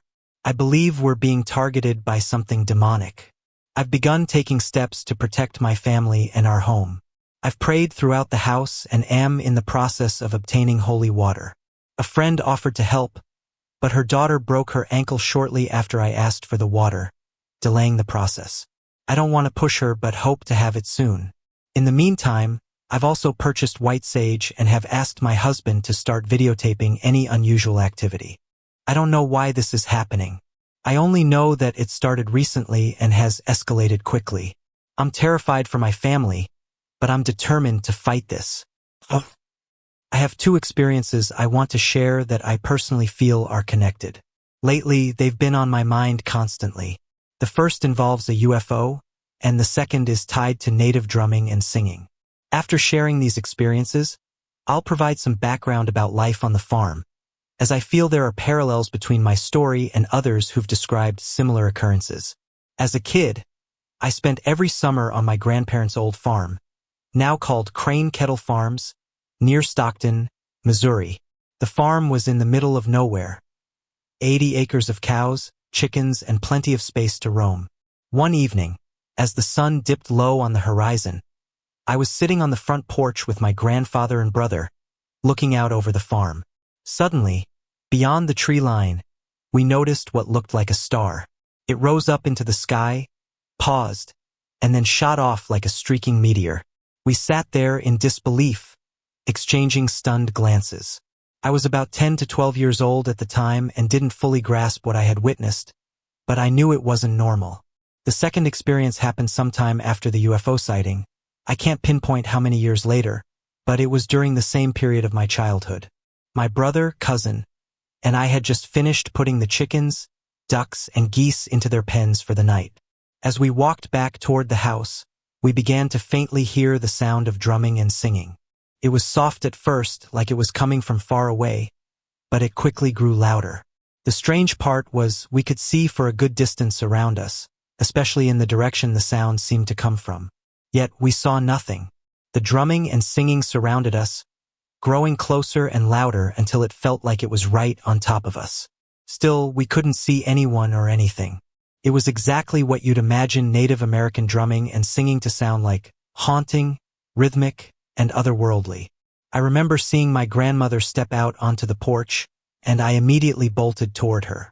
When I glanced back, my brother was shaking my cousin, who had gone pale and stiff with fear. That moment has stuck with me ever since. Years later, I decided to look into the history of the area and learned that it was once Osage territory. This discovery sent me down a rabbit hole of Osage folklore and beliefs. One story that caught my attention was about the Star People, whom the Osage believed came down to guide humans away from their bad ways. This struck a chord with me, as it reminded me of the star we had seen rise beyond the trees and shoot off into the sky. Could there be some truth to their stories? I know what I saw that evening. Another piece of folklore I found intriguing was about drumming spirits. The story, as I recall, goes something like this. There was a time when the youth of the tribe began mocking the traditions of their elders, drumming and singing to make fun of the older generation's sacred rituals. These young ones didn't live honorable lives and, as a result, failed to earn their place in the spirit world. Instead, their spirits were doomed to roam the earth, drumming and singing, forever disconnected from their tribe. It made me wonder, could the drumming we heard have been the restless spirits of those who never earned their way into the spirit world? I also recently learned that people in other states have experienced similar things, so perhaps it isn't exclusively tied to the Osage. Many tribes share similar stories and beliefs, which makes it even more fascinating. Now, a little about the farm itself.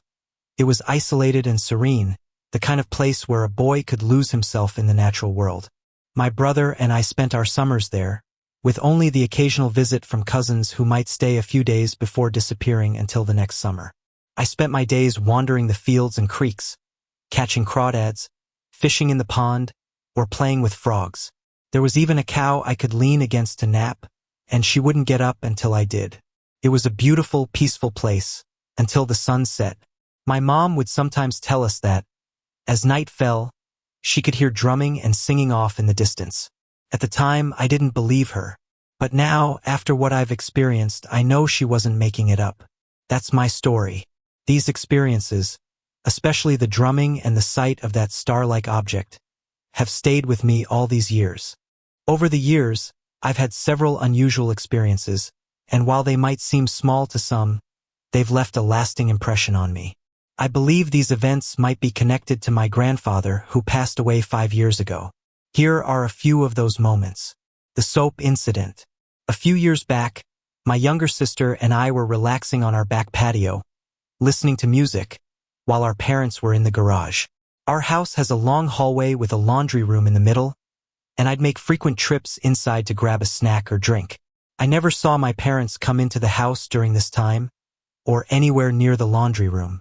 Around 10 p.m., we decided to head inside to get ready for bed. I went into the laundry room to grab my clothes from the dryer and noticed something odd. Blue laundry soap was pooled on top of the washing machine and dripping down the front.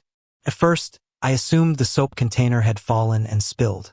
But then I noticed the container sitting upright next to the spill, perfectly positioned as if someone had carefully placed it there. Even stranger, the wooden shelf where the soap is usually kept had soap on it too, as though someone had deliberately poured it out and then set the container down. It was unsettling, but I shrugged it off, thinking maybe I'd somehow missed someone coming in. The cheerful music. Nearly a year ago, on my 19th birthday, something else happened. The night before my birthday was a full moon in Sagittarius, my sun sign, and I decided to spend the evening outside under the moonlight. I found myself thinking about my grandfather and a story my Aunt Amanda once shared about him. She told me that he'd once gone outside, looked through a telescope near our back door, and pointed at the sky. Reflecting on her story, I glanced up, and at that moment, I saw a shooting star. While not paranormal, it felt like a sign, though I couldn't explain why. As midnight approached, I started heading inside when I heard something unusual. Cheerful fair music. The sound was coming from a dense portion of the forest near our house, and the only thing beyond it is an old farmer's property. I walked closer, trying to pinpoint the source, but the music neither grew louder nor faded away. It played for about 3 minutes before stopping abruptly. Given that my birthday is near Christmas, I thought it could be related to the holiday, but the timing and location didn't make sense. The TV mystery. The final experience happened about a month ago. I was sitting on the couch around 8 p.m., reading while the TV played in the background. The remote was lying untouched on the cushion next to me. Suddenly, the TV screen went black and switched channels on its own. I glanced at the remote, which was still in the same spot, untouched. Confused, I looked behind the couch and into the hallway, calling out to see if someone was playing a prank. My sister came out of her room asking what I needed, and at the same time my parents walked in from the garage. I sat back down, unsettled, but decided to listen to the music on the channel the TV had switched to.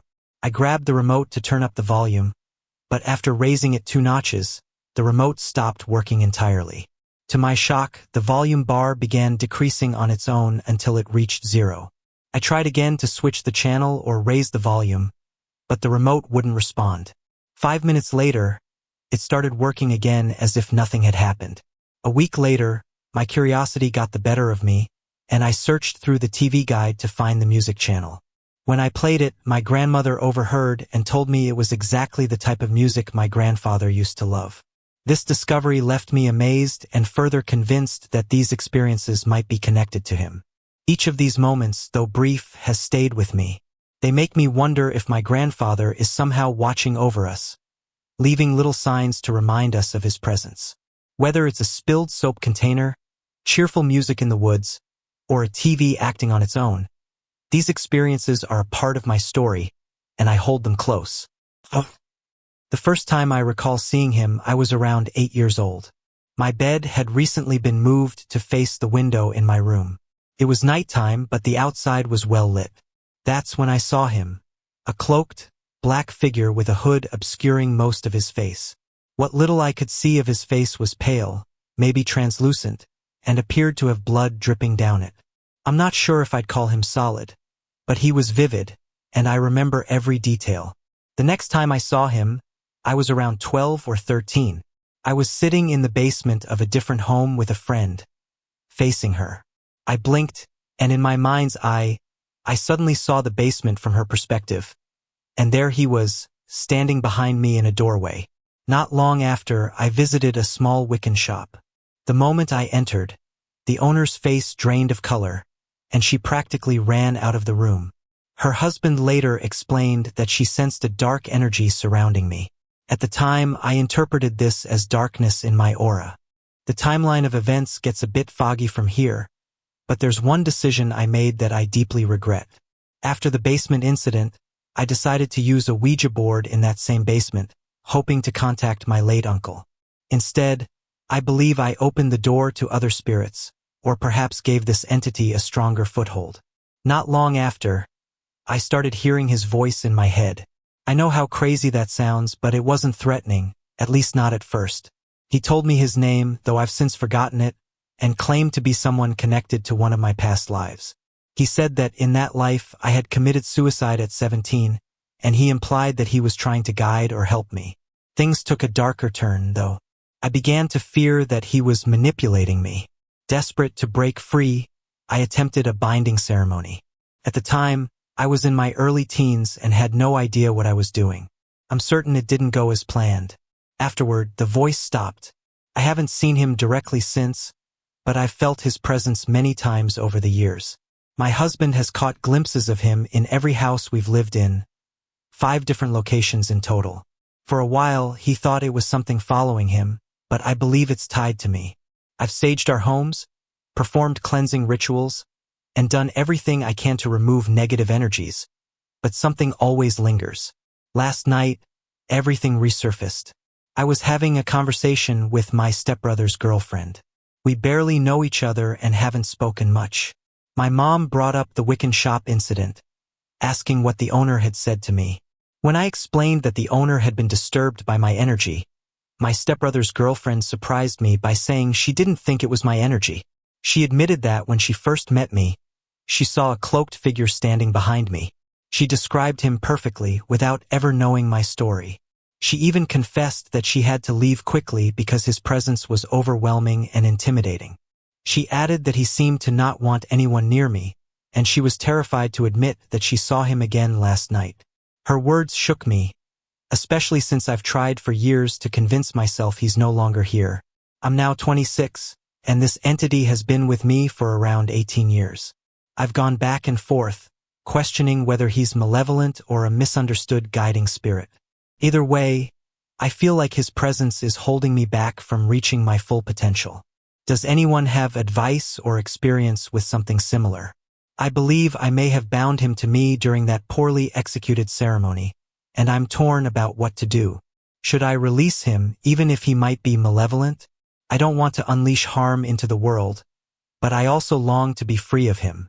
Any insight would be deeply appreciated. My life has always been filled with paranormal experiences, starting from when I was very young. I'd often ask my parents if we had ghosts in our house. Their answer was always the same: "We bought the house brand new. No one's died here." I wanted to believe them, but something deep down told me they were wrong. As I got older, I began having horrible, realistic nightmares. They weren't just the typical childhood fears. They felt more vivid and sinister. Some were clearly fueled by a child's imagination, like the evil leprechaun-sized dentist who wanted to kill me, or flying snakes. But others had an eerie, recurring theme.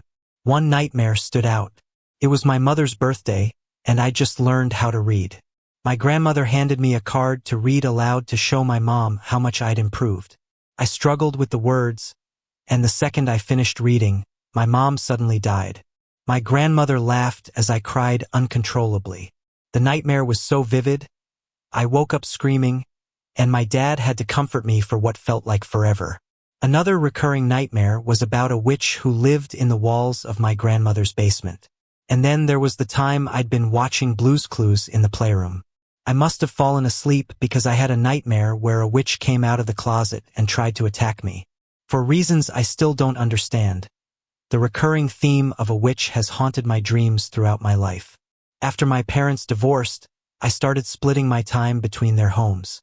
My mom's house always felt normal, but my dad's house carried an uneasy energy, especially in the old playroom. I ignored it until one day on my way to school, I had an encounter that stayed with me. As I walked down the hall toward the kitchen, I saw a shadowy figure in the shape of a man. My dad was still at work, and it was far too tall to be my stepmom. Frozen in fear, I decided not to look away.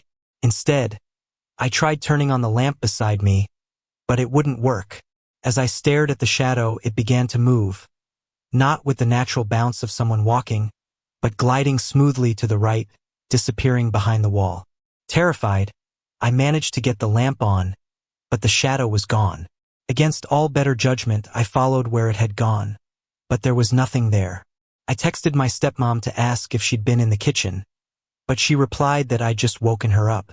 Later, I moved in full-time with my mom and her boyfriend. I thought things would be normal, but it turned out that I was the one haunted. Nothing happened for a while, until one night when I couldn't sleep because of the TV noise. After it was finally turned off, I began to drift off. Just as I was about to fall asleep, I heard a man yell clearly, "Wake up!" Frozen with fear, I waited what felt like an eternity before slowly turning to look behind me, praying not to see anything. There was nothing there. The next day at dinner, I told my mom what happened. Her boyfriend chimed in, saying it might have been his mom's ex, whom she had shot dead in the field outside our house because of his abuse. A year later, while discussing our experiences, my mom told me about her own encounter with a Ouija board. She and her friends had left it to grab beers from the garage, and when they returned, the TV was on channel 666. I started wondering if she might have invited something into our lives that day. My now stepdad dismissed my experiences, accusing me of making them up to seem cool. Just as he said that, a bottle flew off the fridge and nearly hit him. He never doubted me again. Years later, my older sister shared a nightmare she'd had as a child. She described a witch coming out of the closet, and I was shocked. It was the same closet in the same room at the same age as my own recurring nightmare. My dad admitted he always felt uneasy near that closet, even as an adult. I started to suspect that either my mom's Ouija board experience had opened something, or that the closet itself was a portal that let something follow me because I'm sensitive to the paranormal. The strangest experience came when I met my boyfriend. His cousin had taken his own life, and we rushed to the hospital to say goodbye. Standing in the room with his family, I was overwhelmed by the worst feeling of guilt. Tears streamed down my face as I kept thinking, "I'm sorry, Mom. I didn't mean it." The guilt vanished the moment I left the room. Though my experiences have become less frequent over the years, they've never completely stopped. My life has been filled with random paranormal occurrences that I still can't explain. My husband and I moved into our current apartment a little over 2 years ago. It's a spacious, updated unit on the top floor of a 3-story building. We have a master bedroom with an attached bath, a guest bedroom, and a second restroom outside the guest room. It's peaceful, with only one neighbor who shares a wall with us, and they're rarely noisy. But even with such a calm setup, there have been a few occurrences that left me questioning what I've seen and heard.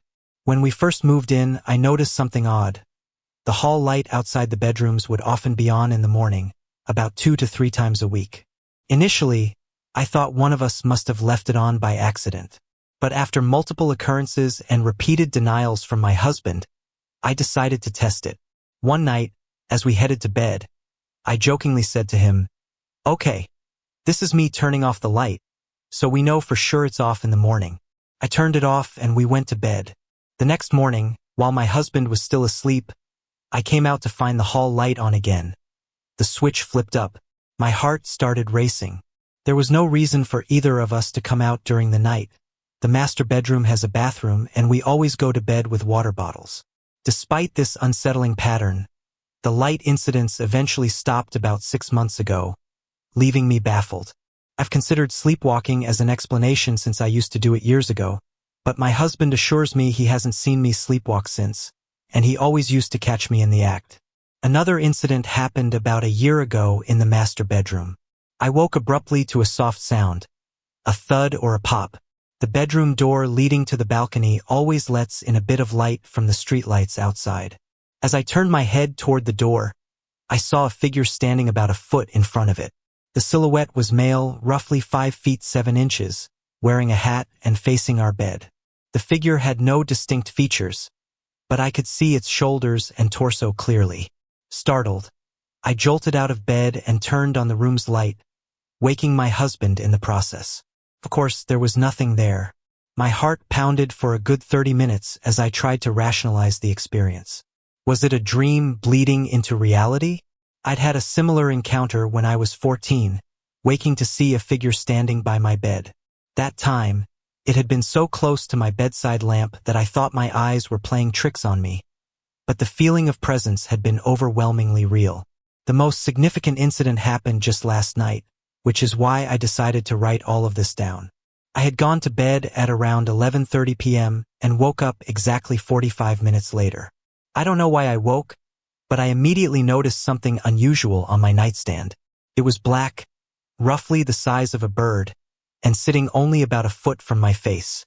I watched it move to the left in a distinct, swaying motion, much like a bird walking. I jumped out of bed, terrified, and turned on the light, fully expecting to see an animal in the room. But there was nothing, no noise, no sign of movement. I searched everywhere, high and low, but found nothing. When I told my husband, he suggested it might have been another dream slipping into reality. But it had felt so vivid that I was certain there had been something there. What struck me most was what happened after I turned the light off. Almost instantly, I was flooded with a memory of my grandfather. I could see and hear him so clearly in my mind as I lay there trying to fall back asleep. His voice comforted me and eventually lulled me back to sleep. He passed away over 4 years ago, and there was no particular reason for him to be on my mind. I didn't question it until the morning. Was it him I saw? A ghost? A dream? Or something else entirely?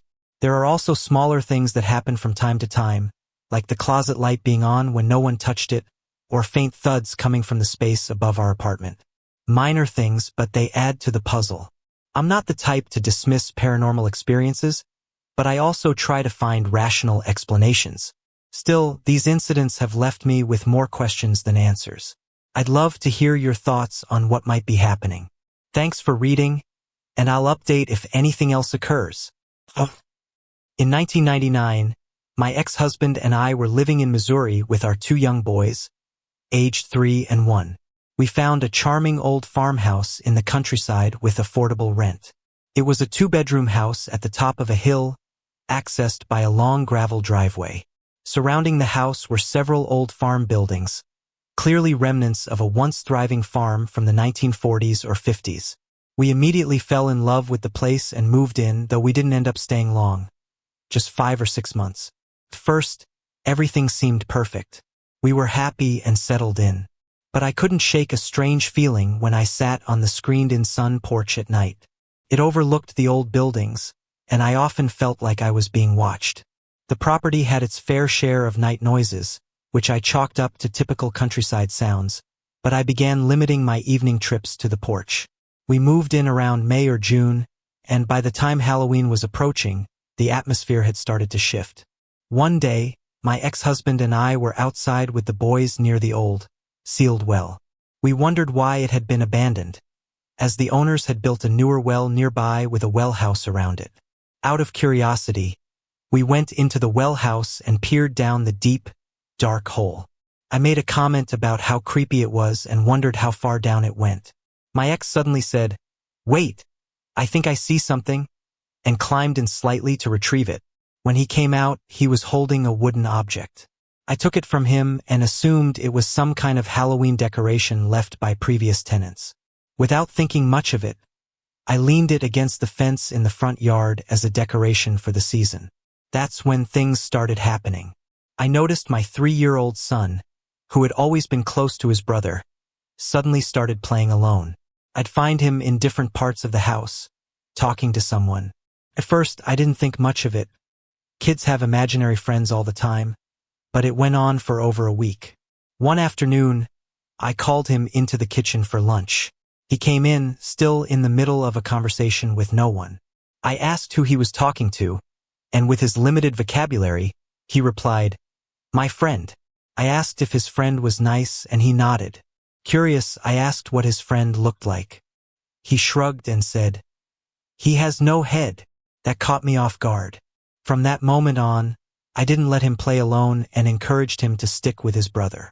He stopped talking about his friend during the day, but the nights were another story. For several nights, I'd wake up to my son crying and shaking me awake. Assuming he'd had a bad dream, I'd carry him back to bed, sing him a song and reassure him.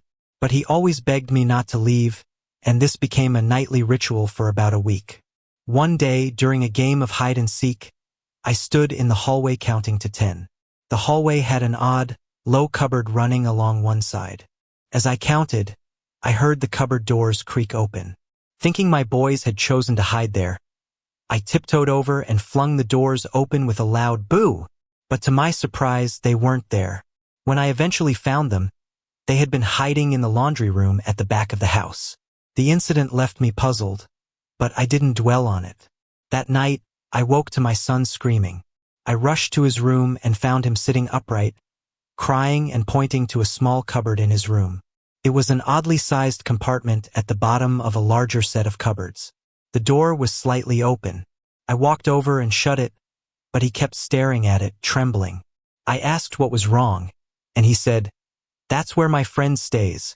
Chills ran down my spine. Trying to stay calm, I asked what his friend wanted. His reply shook me. "He's looking for something." I asked, "What is he looking for?" My son whispered, "His head."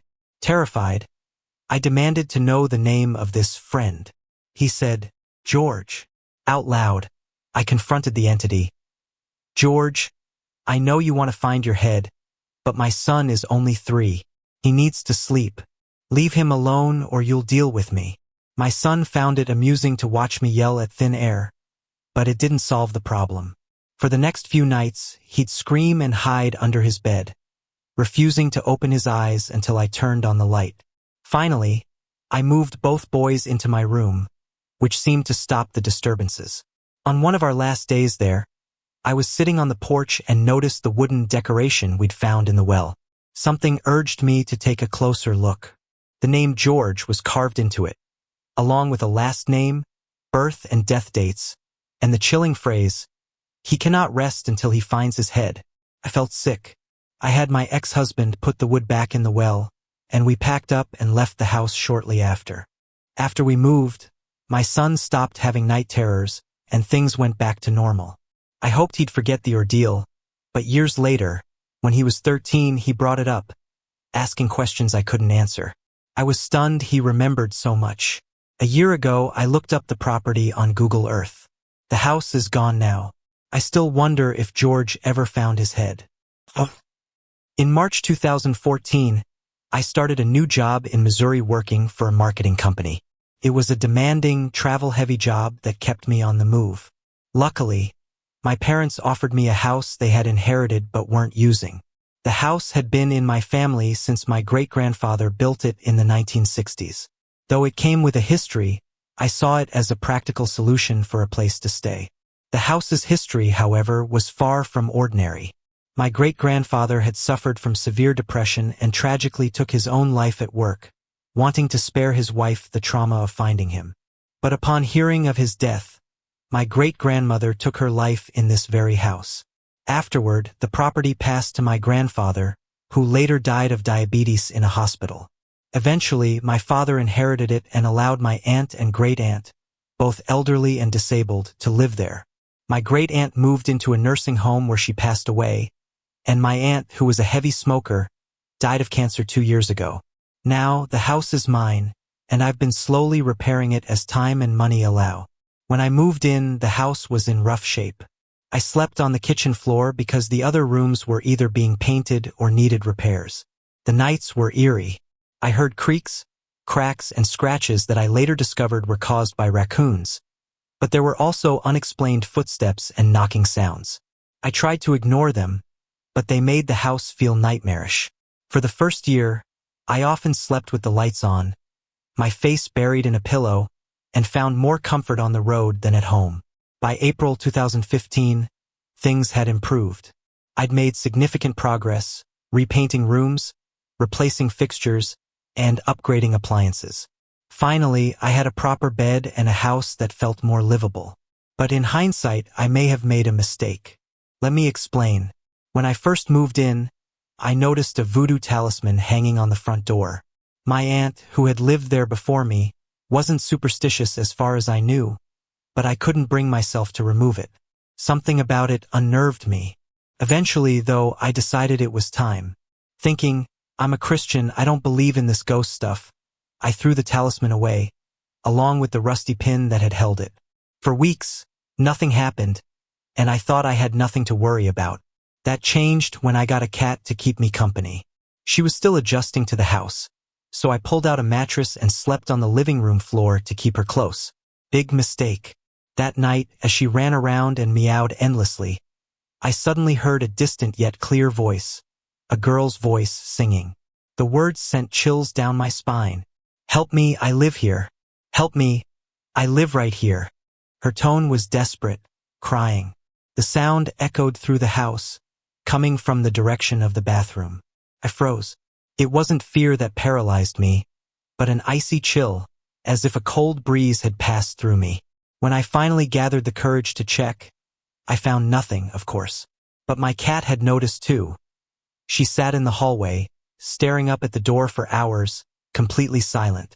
I did some digging but found no record of a child ever living on or near this land, let alone dying in some tragic way. The house's history didn't match the ghost stories you'd typically expect. Still, I couldn't shake what I had heard. Just yesterday, I spoke with my neighbor about the experience. He shared something that made the situation even stranger. When his family moved into their home nearby, they discovered unsettling items in one of the bedrooms. A small Bible, satanic candles, chalk, and symbols drawn on the walls. Concerned, they hired a priest to bless their house. And since then, they haven't had any issues. According to him, the items belonged to a little boy who had lived there when the house was first built. Hearing his story gave me some context, but it left me with more questions than answers. I'm not the type to scare easily, and I'll face whatever comes my way. But this series of events, especially the girl's voice, has been bizarre to say the least. After taking some advice, I reached out to a local paranormal group. The woman I spoke with was intrigued by my experiences and excited to try and communicate with the girl I had encountered. She answered many of my questions, shedding new light on what might be happening. According to her, the girl might have latched onto me because of the deep meditative practices I used to do in college. Meditation, she explained, can sometimes create a heightened spiritual openness. Now that I no longer meditate, the girl could be struggling to communicate with me directly, but she continues to follow me, seeking help. I also asked about the talisman I had removed from the door.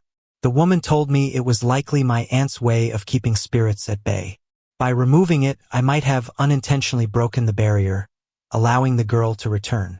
The paranormal investigator attempted communication that night, but we didn't get much from the session. However, she said she sensed overwhelming grief and sadness, as though the girl had been carrying a heavy burden of guilt. The woman explained that the girl might have died during a time of intense emotional pain and urged me to help her cross over if I saw her again. She suggested telling the girl that it wasn't her fault and that everything would be okay. Unfortunately, the mysterious song I heard remained unanswered. That night, I had another vision of her. This time, I chose not to resist but instead tried to communicate. As I lay in bed, she opened the door to my room. "Is that you?" I asked, though speaking was difficult. My mouth felt numb, as though my body wasn't fully my own. She walked into the room, her presence quiet but heavy with emotion. "I'm not afraid of you this time," I said. She sat down on the bed beside me, her gaze fixed on the floor. "It's okay," I told her, trying to sound as reassuring as I could. As I spoke, I began to feel what the paranormal professional had described, an overwhelming wave of sadness and shame. I realized these emotions weren't mine. They were hers. Whatever she had done in life, she was carrying immense guilt. "I know you feel guilty," I said gently. "I don't know what you did, but it's okay." I focused on sending her comforting thoughts, willing her to feel forgiveness and peace. My body trembled as her presence lingered, the energy thick and heavy in the air. "There were people in this world who loved you, and they would have forgiven you," I continued. "And I forgive you." At those words, she lifted her head and looked at me for the first time. She smiled, a small, genuine smile, and placed her hand gently on my cheek. In that moment, I felt something extraordinary: warmth, comfort, and an overwhelming sense of peace. The emotions were so powerful, I almost cried. Then, as suddenly as she had appeared, she vanished. I woke up from the vision with a start, unsure if this was truly the end of our connection. But I hope she understood what I was trying to tell her. I hope she found the light and some semblance of peace. I pray for her every day, wishing that she has finally let go of the pain she carried. This event happened in September or October of 2014 while I was staying at my mom's house in Missouri. It was my second trip out there, the first being around the same time the previous year. Let me start by mentioning their dog. He's a 2-year-old European boxer. Playful, gentle, and never one to bark or growl unless he's playing. So when he reacts to something, it's worth paying attention. It was midday, around 3 p.m. I was waiting for my mom and her boyfriend to come home from grocery shopping. She had called me about 2 minutes before, saying they were just leaving Walmart and would be home in about 25 minutes. The Walmart they shop at is a 20-minute drive from the house, so I knew they wouldn't be back for a while. I decided to pass the time by playing a game on my laptop. From my room, I had a clear view of the front yard and driveway because the curtains were open, as were the bathroom blinds. My room has an attached bathroom facing the front of the house. This setup is perfect for keeping an eye out for visitors or the mailman. As I waited for the game to load, I suddenly heard loud footsteps in the front hallway. Almost immediately, the dog started barking. A deep, aggressive bark with growls mixed in. This was unusual. He had been lying on the living room couch moments before, and I had never heard him growl like that. The footsteps continued into the kitchen, followed by the unmistakable sounds of cabinets opening and closing, along with dishes being moved around. The house isn't very large, so the noises were loud and clear. For a moment, I just sat there, listening to someone rummaging through the kitchen while the dog barked. My first instinct was to check if my mom and her boyfriend had somehow arrived home early, but when I glanced outside, the driveway was empty. The car wasn't there. My second thought was more alarming. Could this be an intruder? With that possibility in mind, I grabbed the pocket knife on my desk and my phone, ready to dial 911 if needed. Quietly, I opened my bedroom door and leaned out, which gave me a perfect view into the kitchen. But there was no one there. All the sounds had stopped, and the dog was calmly walking back into the living room as if nothing had happened.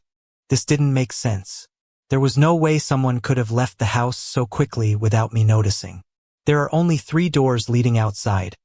The front door, the back door, which opens into a fenced backyard, and the door in the kitchen that leads to the garage. The back door was in my line of sight the entire time, so I would have seen someone leave that way. The front door was down the hallway, and I would have heard or seen someone running toward it. As for the garage door, it's old and squeaky. Any movement would have been impossible to miss. Standing there in the quiet house, I couldn't shake the feeling that what I had just experienced might not have been something ordinary. Could it have been paranormal? I don't live in the house full-time, just a couple of months at a time during visits, so I don't know if it's haunted. But hearing all those sounds, clear as day, without anyone physically present, left me questioning. I never saw anything. I only heard what sounded like someone rummaging through the kitchen. The dog's reaction, the vividness of the sounds, and the complete absence of anyone else made it hard to dismiss. Even though I didn't see anything, this experience stuck with me. I've never encountered anything quite like it before or since. When I was in high school, I dated a guy named Isaiah. He was everything I could have asked for. Kind, supportive, and one of the best people in my life. He was a year older than me, and we dated throughout his senior year. After graduation, Isaiah joined the Army and went to Maryland for basic training. Neither of us knew where he'd be sent after that. At 16, I wasn't ready to be an Army girlfriend. We broke up but stayed on good terms. Isaiah would write me letters and occasionally call. I was his only real connection to Missouri. His relationship with his father was strained, and his mother had moved to California with her new husband, rarely keeping in touch. He didn't have any siblings, so I became one of the few people he confided in.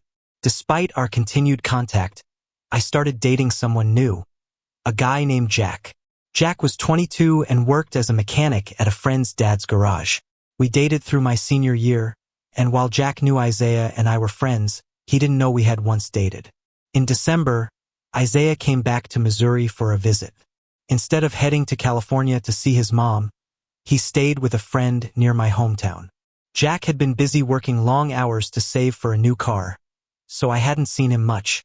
Isaiah encouraged me to visit him while he was home, and after some hesitation, I gave in. That night, we slept together. Isaiah knew about Jack, and after returning overseas, he stopped writing to me. We lost touch completely. Then, in early January, his mother called me with devastating news. Isaiah had been killed in Afghanistan. I never told anyone what happened between Isaiah and me that night. Around Valentine's Day, I found out I was pregnant. Young, scared, and unsure of what to do, I let Jack believe the baby was his. We stayed together and built a life. Fast forward to now. Jack and I are married with 2 children, our 8-year-old, Eli, and our 3-year-old Parker. Only I know the truth that Eli is Isaiah's son. I've planned to tell him when he's older, but life had other plans. One Tuesday evening, while Jack was working a late shift, Parker ran out of the room he shared with Eli, shouting, "Mommy, there's a man in our room." Startled, I grabbed a baseball bat from the closet and rushed to their room. I flipped on the lights, but the room was empty except for Eli, fast asleep. I've always been a bit superstitious, and based on other strange experiences in our apartment, I assumed Parker had encountered one of the harmless spirits that occasionally lingered there. I took him to the living room and asked him to describe what he saw. "What was the man wearing?" I asked, trying to piece together the encounter. "Camo," Parker said, "but not like Dad's. It's like what G.I. Jane wears. And he was all bloody." Took me a moment to process. The ghosts I'd noticed in the apartment before had always been older, women in hospital gowns, men in suits. This was new. Did he say anything to you? What was he doing? He was patting Eli's back. I asked him who he was, and he said he was Eli's daddy. I told him that wasn't right because Jack is Eli's daddy, and then he looked kind of mad, so I came to get you. I froze, stunned. Listening closely, I realized I could hear the faint clink of dog tags coming from the bedroom. I reassured Parker and let him sleep in my room that night. I couldn't shake the conclusion. Isaiah had found his way back, not to harm, but to visit his son. When Jack came home later that night, I told him the truth about Eli's father. He was understandably upset, but we talked through it and decided to face it together. We agreed not to tell Eli just yet. It would only confuse him. We'll wait until he's older, maybe middle school, before we explain everything. Since then, Parker occasionally comes to my room, asking to sleep with me because the man is back. While it unsettles me, I don't mind Isaiah visiting Eli. I just wonder why it took him so long to make himself known, and why he hasn't appeared to Eli yet. This story takes place in St. Louis, Missouri, a bustling city with so much to explore. In 2012, when I was 19, my fiancé and I moved there with his father. It was an exciting time, full of new adventures, and one of the highlights was a visit to the infamous Limp Mansion, known for its haunted reputation. My soon-to-be father-in-law, whose birthday is in October, thought it would be fun to celebrate with a spooky experience. So he gathered all of us, my fiancé, his grandmother, his two stepsisters, and me, for a guided tour of the mansion. Given my past experiences with the supernatural, you'd think I'd stay far away from anything paranormal. But instead, I was intrigued. Curiosity always seemed to get the better of me. However, what happened that night at Limp Mansion was enough to scare me straight. The tour begins. The tour group consisted of us and several others. From the start, my fiancé, Corey, and his father began lagging behind on purpose, taking photos of every room they could. The tour allowed photographs, but strictly no video or audio recordings. His grandmother and the girls stayed with the group, while I tried to act as the link between Corey and his father and the rest of us. I didn't want them to get into trouble, but this meant I often found myself wandering alone. The mansion has a well-documented, tragic history. Almost every member of the Limp family died by suicide, and the house is steeped in unsettling energy. While I won't recount all the details, those are easy to find online. Just knowing the history was enough to make the experience unnerving. The highest level of the house. When the tour reached the top floor, I felt an overwhelming sense of unease, as though I wasn't supposed to be there. We entered a room where the guide had us turn off the lights for darkroom time. Everyone sat in silence, and people began asking questions, hoping for a response from the spirits. That's when I heard something in the hallway. Loud, distinct sounds like footsteps echoed closer and closer to the room. No one was in the hall, neither Corey nor his father, and yet the noise persisted. Others claimed to see shadows moving, but it was too dark for me to see anything clearly.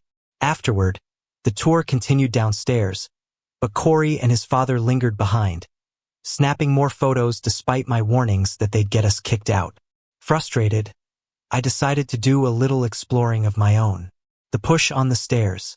As I approached the staircase, I hesitated, remembering the dread I had felt climbing up earlier.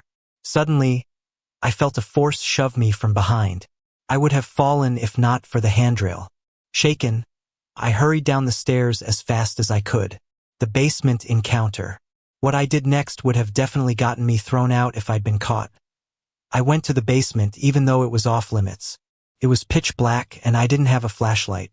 Something deep inside me, a voice, almost warned me not to go further. I snapped a picture at the top of the stairs and quickly left. The tug in the kitchen. I wandered into the kitchen area and started examining the photos on the walls. As I turned to get a better look, I felt a tug on my shirt and purse, like a playful child trying to get my attention. Expecting to see my fiancé's little sister, I turned around, but no one was there. When I called out to the guide, she casually replied, "Yep, happens all the time." The photos. That night, back at home, we reviewed the photos we had taken. What we saw disturbed me deeply. The photo I had taken at the top of the basement stairs revealed a dark, shadowy face with demonic features lurking in the shadows. Corey and his father had captured something equally unsettling. A little girl in period clothing, reflected in a large mirror in one of the rooms. The girl wasn't visible when the photo was taken, and we weren't sure if it was an illusion or something paranormal. The aftermath. The images haunted me. Every time I looked at my photo, the ominous face filled me with dread. I eventually deleted it. I still don't know if my father-in-law kept his photos, but I plan to ask him about it. What unsettled me the most was the feeling I got from the basement. That dark, oppressive energy. Later, I learned that the basement had a grim history. One of the Limp sons ran a brothel there, and the basement connects to underground tunnels leading to the Limp brewery. These tunnels reportedly pass through sacred Native American land, which might explain the oppressive energy I felt. That experience at Limp Mansion changed me. I no longer want to ghost hunt or actively seek out spirits. Whatever I felt in that house, especially in the basement, was enough to last a lifetime. I hope you enjoyed my story, and if you're ever in St. Louis, I dare you to visit the Limp Mansion. Just be careful what you might bring back with you. I recently visited Bozeman, Montana, to spend some time with my brother and his fiancée. They were renting a house while waiting for their new home to be completed. On my first night there, they warned me, half-jokingly, that the house was haunted. I brushed it off, as I've always been a bit skeptical about ghosts having any real ability to interact with us. Still, I went to bed that night feeling a little uneasy and left the light on at first. Around 3 a.m., I woke up and decided it was silly to keep the light on, so I turned it off and tried to go back to sleep. But I couldn't. I tossed and turned until I ended up lying on my back, staring at the ceiling in the dark. That's when it started. I heard a low, humming tone, almost like the sound of an electrical switch being flipped. Almost immediately, I felt vibrations rippling through my entire body, from my head to my toes. The sensation moved up and down, wave after wave. It wasn't like anything I'd ever felt before. As the vibrations continued, I began to hear a man's voice, though his words were incoherent at first, like mumbling. Wanting to respond, I tried to say, "Okay," to let him know I was listening, but all that came out were gasps and grunts. I kept trying to speak, even managing to think of asking, "What are you doing here?" But no matter how hard I tried, I couldn't form the words. Then I saw him. A man appeared at the side of my bed, near my feet. He looked to be in his 60s, dressed in a button-down shirt tucked into pants, with his hands casually in his pockets. I could clearly see his face, balding or completely bald, and his lips were slightly more illuminated than the rest of him. He looked at me and said, "Well, I was just up here. So, that was all." To make it even eerier, I was staying in the upstairs bedroom, and I was the only one on that floor that night. The moment he spoke, he disappeared. At the same time, the vibrations and the humming tones stopped. I lay there, frozen, trying to process what had just happened. Afterward, I started researching sleep paralysis, which made me question if I had actually been awake during the encounter. But the physical sensations, the clarity of his voice and appearance, and the way I struggled to speak all felt so real that I can't completely believe it was just a natural phenomenon. The next day, I told my brother and his fiancée about the experience. To my surprise, they shared similar stories. Just a week earlier, my brother's fiancée had heard a man's voice say, "This is Bill?" She also described the same vibrating sensation and the feeling of being frozen and unable to move. Their bed would often vibrate for no apparent reason, sometimes during the day, other times at night. She also told me about hearing a woman's voice one night, saying, "Look at her lips," referring to her trembling mouth as she tried to speak but couldn't. Needless to say, what was supposed to be a relaxing trip filled with snowboarding, good food, and family time turned into an unexpected journey into the paranormal, centered around Bill and his mysterious companions in the house. I've always been a skeptic, but after that trip, I'm not so sure anymore. A little background before I dive into my story. I've always enjoyed ghost hunting, and living in Montana offers plenty of opportunities. Old hospitals, cemeteries, and historic buildings. I've always been somewhat sensitive to the other side. I can see and hear things, though I usually keep these experiences to myself. Only a few close friends know about my gift. Here's what happened. It was October 31st, 2007. My college roommates and I decided to go ghost hunting at an old, abandoned hospital about 2 hours away from our dorm. My roommates, Damon and Justin, sharing their names with permission, were just as curious as I was.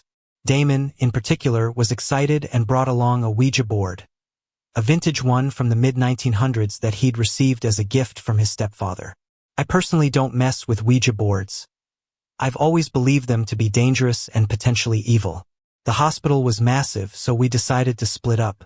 I, trying to be the brave one, explored the northern wing alone while Damon and Justin went to the southern side. Since we were broke college students, we didn't have fancy equipment. Just a pen and notepad for recording anything unusual. While I was exploring, Damon and Justin pulled out the Ouija board. They'd used it before and claimed to have had some strong experiences. They immediately got a response when they started, with the planchette moving in figure eights for a while before spelling out the name Joe. They continued communicating, asking Joe to move objects or make noises. To their amazement, Joe eventually tipped over a flashlight for them. Emboldened, they asked it to show itself. Joe refused, but they pressed further, mocking it and calling it weak. After more provocation, it finally agreed but warned them that they would regret it. Damon then asked Joe to show itself to me. The planchette moved in quick figure eights before stopping abruptly on goodbye. Unaware of what they had done, I was in a 30-foot by 30-foot room on the other side of the hospital. I called out, asking if anyone was there with me and if they could make themselves known. Almost immediately, my flashlight went dead. That's when I saw it. Something in the corner of the room. It looked like a pale white figure, contorted backward on all fours with its back arched unnaturally. It was completely bald and had no clothes on. I could tell it was female, but its appearance was unlike anything I'd ever seen. Fear gripped me, but I reminded myself that many ghost hunters go their entire lives without seeing a full-bodied apparition. This was my chance. I forced myself to step closer. The figure didn't move or make a sound. It just stayed in its twisted position, staring into the darkness. I got within 10 feet of it before I froze. My courage failed me when its head slowly turned, and I locked eyes with it, pitch-black eyes. Then it grinned, a predatory smile that made me feel like prey. I felt like a rabbit staring down a wolf. That was it. I turned and bolted, screaming for Damon and Justin. We left immediately. The drive back to the dorm was silent. My roommates knew me as someone brave, and seeing me shaken enough to stay quiet for 2 hours in the dead of night left them uneasy. When we finally got back, we recounted everything that had happened. I realized then that as soon as their Ouija board session had ended, Joe must have come to find me. To this day, I don't know what I saw. Was it a ghost? A demon? All I know is that it felt real, like I could have reached out and touched it, yet it was something completely unearthly. For the record, I wasn't under the influence of drugs or alcohol. I'm in good physical and mental health, apart from being a little out of shape. But that night left me questioning everything. My first encounter with the paranormal happened when I was 10 years old. My mother and I lived on my grandfather's land near Ballantine, Montana, in the countryside. The property had an eerie history. An old homestead had burned down there long ago, and there was also an Indian burial ground nearby. One day, I walked into my room, and as I stepped through the door, a small toy flew off my shelf with such force that it dented the wall and broke into pieces. I was terrified and spent the night sleeping in my mother's room. Ever since that day, I've been sensitive to paranormal activity. During my years living with my mother, I experienced knives flying off tables, doors slamming on their own, cupboards opening, and even bathroom doors creaking open while I was in the shower. When I was 12, I moved into the largest room in the house after my sister moved out. One night, I woke up unable to breathe. It felt like someone was choking me, with immense pressure on my neck. I sat up gasping for air, and when I turned on the light, I saw red finger marks on my neck. There was no explanation for how it happened. Another time, when I was 16, I believe a spirit tried to communicate with me through sound. I had a stereo in my room, and one night, I woke up to strange, rhythmic humming coming from the speakers. It sounded almost like a language, but I couldn't make out the words. Turning the stereo on and off didn't stop it, nor did unplugging it. Even after disconnecting the wires, the sound continued. For 2 weeks, the noises persisted, and then, as suddenly as they started, they stopped. That same year, I had one of the most terrifying experiences of my life. I dreamt that the devil kidnapped me and a couple of friends. He chained us to a wall, and before I woke up, he pressed his fiery hand against my chest, burning me. When I awoke, there was a bright red handprint on my chest. It burned and stayed visible for 2 days. I even took a picture of it because I couldn't believe what had happened. To this day, I'm haunted by the memory of that dream. About 6 months before I moved out of my mother's house, the strange activity increased. We had an unfinished basement with tools scattered around for projects. Twice, I woke up in the middle of the night to the sound of tools being dragged across the floor downstairs. Too scared to investigate in the dark, I checked the basement the next morning. Shovels were out of place, buckets of nails had been tipped over, and other tools were moved. Living in the country, I knew it couldn't have been an intruder. At 18, I moved in with my fiancé to a house that once belonged to his grandparents. His grandfather had passed away in the house from cancer. From the moment I moved in, the activity started again.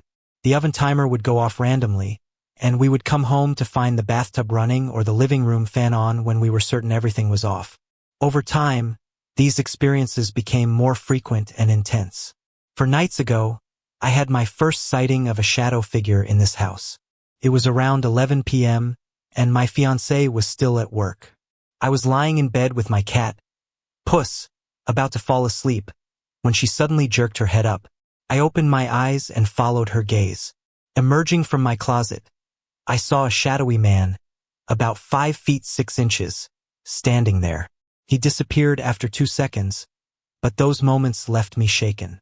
Since then, I won't go to sleep unless my fiancé is home. The activity didn't stop there. For the past 2 nights, my fiancé and I have been waking up to the sound of creaking doors. The strange part? Our house is old, but the only door is the one leading outside. We don't have a bedroom door, and none of the cabinets squeak or the floors creak. After the sound, I've seen a black shadow figure, this time not in human form. Instead, it's a dark blob of energy that appears on the ceiling. I've seen it twice now. I don't know why I'm so sensitive to these things, but the experiences are becoming more intense. Now, being 4 months pregnant with my first child, I'm worried that I might pass this sensitivity on to them. It seems to run in my family, and I can only hope that my little one won't have to deal with the fear and uncertainty I faced. 4 years ago, I decided to return to the Billings area. I had left all my furniture and belongings behind at my previous residence out of state, staying with former roommates until I could find a suitable rental and move everything. For months, I couch-surfed while searching for a home with enough space for me and my belongings. In a twist of fate, while visiting a friend at her workplace, a man came in complaining about tenants who had abandoned his rental property in the middle of the night without notice. The house was only a few blocks away, and after hearing about its size and surprisingly affordable rent, I made an appointment to see it. The house stood out. It was a charming, small Dutch colonial-style home, nestled between 2 1960s ranch-style houses. Its unique details gave it character, and it was clear someone had invested time and effort to personalize it. It also seemed like one of the oldest homes on the block. Inside, the original fixtures, windows, doors, and even the fireplace were intact, though the kitchen had been poorly updated with damaged carpet and sloppy stencil designs on the breakfast nook. Despite these flaws, I loved the house and took the rental immediately. The house had 3 bedrooms, 2 on the main floor and 1 in the basement, a living room, dining room, kitchen, and a single bathroom. The first few months were uneventful. I moved in my furniture, repainted the interior and exterior, and replaced the kitchen carpet with vinyl flooring. But while finishing the flooring and painting the breakfast nook, I smelled something strange. It was a strong, sweet floral perfume, overpowering but not unpleasant. The scent came and went quickly and started occurring during household chores, like dusting or cleaning windows. Once, I even smelled it while mowing the front lawn. Though I could never find its source, it seemed harmless, and I eventually learned to ignore it. For months after moving in, a friend became my roommate. During the chaos of her move, boxes and items were stacked in the living room and kitchen. One night, I went to bed while she stayed in the living room. I was later awakened by a knock on my bedroom door, but when I opened it, no one was there. Walking down the hallway, I found my roommate sitting on the couch, looking stunned. She explained that she had seen a dark shadow leave the kitchen and head down the hallway toward our bedrooms. She insisted she hadn't knocked on my door, but admitted she was too creeped out to walk down the hallway to her room. After that night, others began reporting seeing a shadowy figure in the hallway, especially friends who stayed overnight on the couch. One guest mentioned smelling the same floral perfume and feeling as though they were being watched in the bathroom. Items would occasionally go missing, only to reappear in odd places. For instance, a full bottle of soda left on the kitchen counter was later found on the dining room table. The dining room became a focal point for strange occurrences. Although rarely used, I had hung an antique chandelier above the dining table. Strangely, the chandelier would often turn itself on when no one was in the room. I had the wiring checked and even replaced the dimmer switch twice, but the light continued turning on by itself. Whenever we set the table for use, the drapes, usually left open, would mysteriously be found closed. My roommate's closet doors never stayed shut, no matter how many times she closed them, and the drapes in my bedroom would occasionally open on their own. The basement bedroom, used mostly for storage, was especially unsettling. Twice, I allowed friends to stay there temporarily. Both reported feeling uneasy and experienced health issues during their stay. Interestingly, reactions to the house varied. Some visitors found it strange, while others thought it was cozy and inviting. My dogs, however, refused to enter the dining room or go down the basement stairs. Despite all this, I've never felt afraid. I've always believed that someone who loved this house deeply once lived here and still lingers. I jokingly call her our housekeeper. She only seems to make her presence known when things are out of place or if she's curious. The formal nature of the house makes me think she turns on the dining room chandelier as a reminder that we should eat there. As for the basement bedroom, I've decided not to use it as a living space anymore. Whatever is happening here feels more like a lingering spirit than something malevolent. Maybe one day, I'll even catch a glimpse of our housekeeper. When I was younger, I had numerous paranormal and spiritual experiences. Growing up in a strictly conservative Christian household made me an unusually fearful child. By the time I was 17, I reached a breaking point and decided to close myself off to the spiritual world as much as possible. The fears had become overwhelming, and I no longer wanted to live in constant dread. I made a conscious choice to ignore any spiritual activity around me and refuse to be afraid. At first, it wasn't easy, but by the time I turned 20, I had conditioned myself to block out these experiences. I had become so detached from them that they no longer bothered me. While I couldn't completely shut off my awareness of spiritual happenings, I managed to convince myself they weren't noteworthy or worth my attention. Over time, this mindset seemed to have an interesting side effect. I became what I can only describe as a ghost repellent. Whenever I visited places known to be haunted, I rarely sensed any activity. Even people with me who were highly sensitive to the paranormal would comment on the quietness of these spaces in my presence. It was as though my indifference discouraged ghosts or spirits from making themselves known. Fast forward to about 5 years ago, shortly after I finished college. There was a house near where I lived that I admired every time I passed by. It was a charming brick and stone home with ivy trailing along the front. Though I had recently moved into another place, I couldn't help but feel drawn to it. When I saw the for rent sign go up 2 years later, I knew I had to check it out. The house exceeded my expectations. It had an undeniable charm and seemed perfect for me. While touring it, I found an unopened package of curtains in a kitchen cupboard. The style name printed on the package matched my name. It was a small, cheesy coincidence, but to me, it felt like confirmation that this house was meant for me. I signed the lease and moved in at the end of October. Even before moving in, I had sensed something unusual about the house. It wasn't menacing, but it felt like the house wasn't truly empty. Still, I shrugged it off and focused on how perfect it was. The day I moved in solidified my suspicions. My roommate and I spent all day shuttling items between houses, and during that time, I repeatedly heard someone call my name. It sounded like a voice coming from another room, as though trying to get my attention. Each time, I asked my roommate what she wanted, only for her to insist she hadn't said anything. This continued even when I was alone in the house. Eventually, I realized what was happening and decided to stop responding. The voice stopped shortly afterward. Another strange thing happened that day. The back door kept opening and closing on its own. At first, my roommate didn't believe me, but when she saw it for herself, she was seriously freaked out. Her reaction made me feel uneasy, too, but I quickly decided that I wasn't going to let this haunt me, literally or figuratively. This house was mine now, and I wasn't going to let anything ruin it. When my roommate left for a short trip to our old house, I addressed the issue directly. I said aloud, "Hey, you can't keep opening and closing the back door. I have pets, and if the door is left open, they could get out. That's not okay. If you need to mess with doors, stick to the interior ones." To my surprise, the back door stopped moving on its own that same day. Interior doors haven't been an issue either.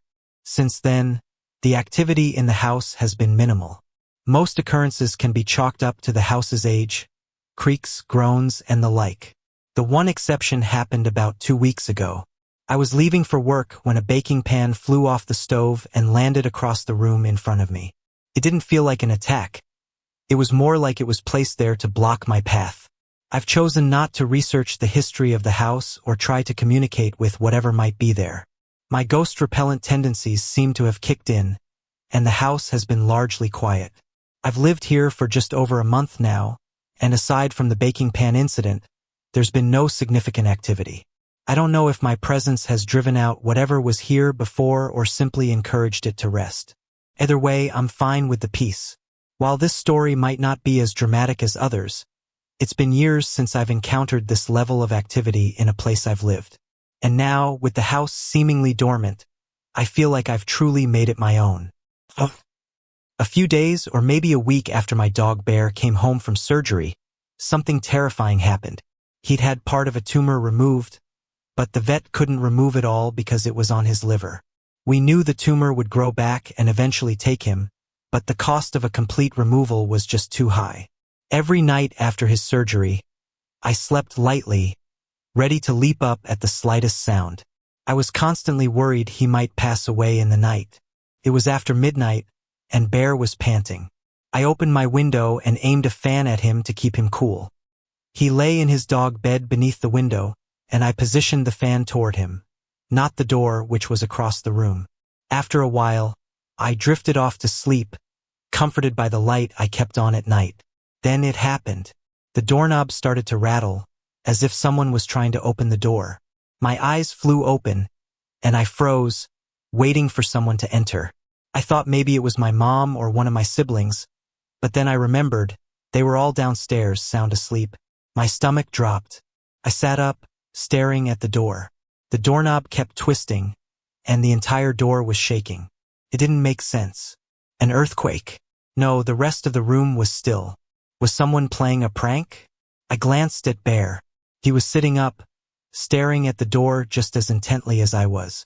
That gave me both comfort and fear. Whatever was happening, Bear saw it too. Not wanting to be far from him, I whispered, "Bear!" The moment I spoke, the rattling stopped.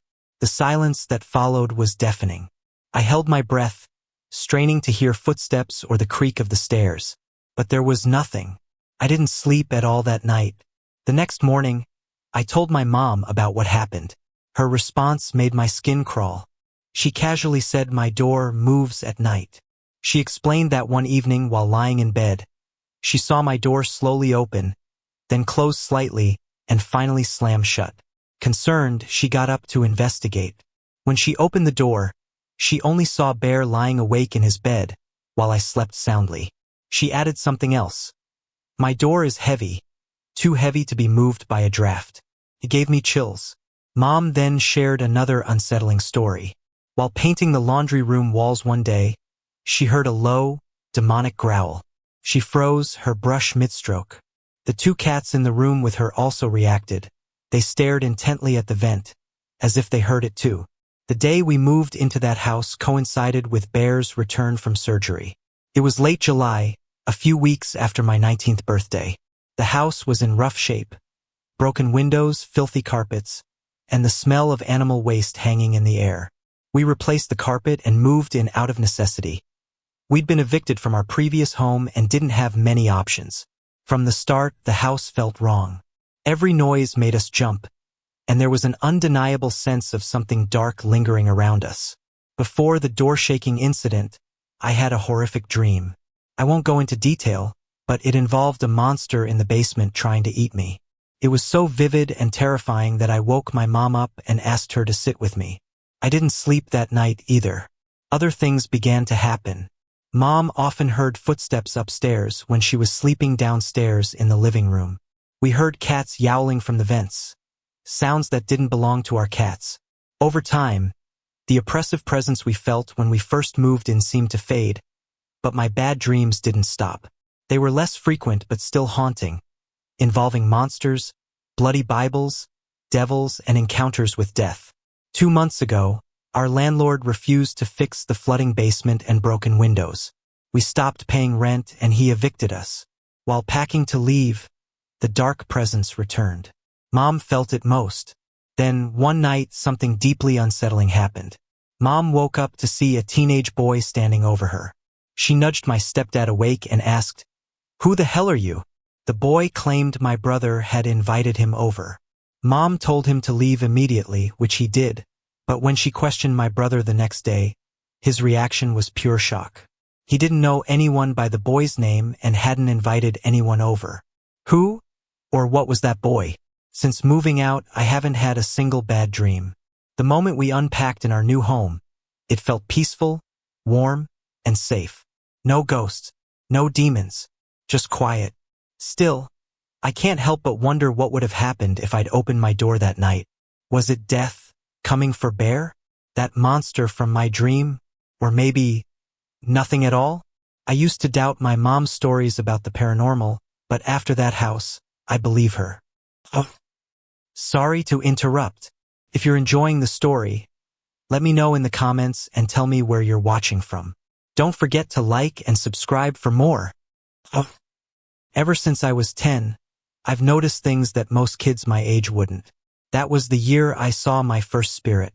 It happened during the summer when I was visiting my grandmother. My first time spending a summer away from my family. About 2 weeks into my visit, something strange happened. I went to bed around 10:30 p.m., and as usual, my grandmother closed my door before heading to her room down the hall. I was in the guest room, and she went to bed shortly after me. Around midnight, I was fast asleep when I suddenly woke up with an overwhelming sense of being watched. When I opened my eyes, I saw an older man standing in the doorway. He looked like he was in his late 70s, wearing a suit that seemed straight out of the 1800s, so unlike anything people wore in 2005. This was in Astoria, Oregon. He wasn't looking at me, though. He was staring down the hall toward my grandmother's room. Calmly, he told me, "Watch your grandmother. She's in danger." I wasn't sure why, but I wasn't terrified of him, even though I was scared. His presence felt calm, almost protective, as though he knew her. But I was only 10, and it was still unnerving. I ducked under the covers for a few seconds. When I looked back, he was gone, and the door was closed. The sense of someone being there had disappeared entirely. The next morning, I told my grandmother what happened. She wasn't surprised. "That was my grandfather," she explained. "He always looked out for me. He must have been checking on who was in my house since it's your first time here." A few days later, we were driving to the beach. My grandmother had taken her medication just before we left. As I stared out the window, I saw the same man from a few nights before, standing on the side of the road. He pointed ahead. I looked over at my grandmother and realized she had fallen asleep at the wheel.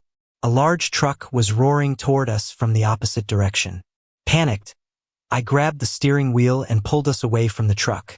I yanked the emergency brake, and we came to a stop 6 miles outside of Seaside, Oregon. I woke her up and told her everything. It was terrifying, but I couldn't help feeling like her grandfather had saved us. The following year, in 2006, we had moved to Chinook, Montana. One day, while walking home from school, I saw a girl hiding behind a tree. She seemed shy, so I asked why she was hiding. She stepped out, and I noticed scars on her face and scratches on her arms. She told me her name was Elizabeth. I invited her to my house, completely unaware she wasn't a living person. When I got home, I asked my mom if a friend could stay for dinner. She said yes and asked, "Where is she?" I pointed to Elizabeth and said, "Right here." My mom froze and said, "No one's here." I argued with her, but it was pointless. I went to my room, and Elizabeth followed. Later that evening, my dad, who was a police officer, came home. He looked exhausted, having just returned from the scene of a car accident. At dinner, I mentioned my new friend Elizabeth. My dad's face turned pale, and he started to cry. He told me a 14-year-old girl named Elizabeth had died in the accident that same afternoon, around the time I had been walking home. Now I'm 17, and spirits seem to follow me everywhere. They watch me, beg for help, and plead for things I don't understand. One of them, a demonic presence named John, refuses to leave me alone. He tells me horrifying things number 17-year-old should ever hear, and insists I'm going to die young. I'm terrified of him. His words haunt me, making me paranoid to even leave the house. I've tried researching ways to protect myself, but I feel like I'm drowning. There's also a woman named Kate. She claims to be my mother from a past life. She's controlling and threatening, telling me what to do and punishing me when she thinks I've been a bad daughter. She has a little girl with her named Haley, a mischievous 5-year-old who plays tricks on me and makes things fall around the house. It's overwhelming. I can feel people's emotions and sense their pain as if it's my own. I know what's wrong with others just by being near them, and it's exhausting. Sometimes, I wonder if it's all connected, this sensitivity to spirits and the auras of people around me. This is my story, and I've never shared it with anyone before. I'm desperate for help. I need to get rid of these spirits, especially John. I just want to live a normal life, free from fear and torment. I used to brush off my experiences as a child, but now I know they're real, and I don't know how much more I can take. I live in a small town in Montana called Elliston. It's a quiet place now, but it has a history as a mining community, full of rough characters and, likely, its fair share of crime and tragedy. It's not hard to imagine that some of that history might linger in the form of restless spirits. One evening, my friend Garrett and I were at the community gym shooting hoops, just talking and having a good time. Our conversation turned to the idea of how haunted Elliston might be, given its past. We couldn't believe there wasn't at least one ghost in town, and right then we decided to try to find out. We turned off all the lights in the gym and sat on the stage where local school plays are performed. The darkness enveloped the space, and we sat quietly, listening. At first, we were trying to distinguish between the normal creaks and groans of an old building and anything that might be truly unusual. The floor made heavy-sounding creaks, and after a while, it seemed like they were coming in a straight line from one end of the gym toward us. Still unsure if we were imagining things, we stayed put, trying to remain as quiet as possible. After several loud creaks, I thought I saw a faint light coming from the girls' locker room on the opposite end of the gym. I didn't mention it at first, thinking Garrett might be playing a trick on me with his laser pointer. Eventually, I asked him if his laser could change colors. He said it couldn't and asked why I'd brought it up. I told him what I saw and suggested we wait quietly to see if it would happen again. We sat for another 10 minutes, and then we both saw it. A dim, yellow orb of light, slightly larger than a golf ball. It moved quickly, darting back and forth across the north wall of the gym and disappearing into the girls' locker room. Moments later, it came out again, moving down the east wall toward us before retreating to the locker room once more. This strange movement repeated for about 5 minutes. Then the orb changed its behavior. It made its way to the center of the gym floor, stopping about 15 feet in front of us. Suddenly, it shot back to the locker room, re-emerged, and moved rapidly along the walls, finally stopping right at our feet on the stage. It brightened slightly and began darting back and forth within a 6-inch area for a few seconds before shooting back into the locker room. This time, it didn't come back out. Normally, I'd assume it was some sort of reflection, moonlight bouncing off a reflective surface, perhaps. But Garrett and I searched the entire gym afterward and couldn't find anything yellow or reflective. The light's movement wasn't predictable or consistent, like a reflection would be. It behaved in a way that felt almost alive, random, curious, and deliberate. Was it a ghostly orb? I can't say for sure. But the way it moved, the atmosphere it created, and the chills it gave me made it hard to dismiss as something mundane. That night turned me into a believer, especially since this wasn't the only experience I've had in that gym. Whatever it was, it felt real, and it's something I'll never forget.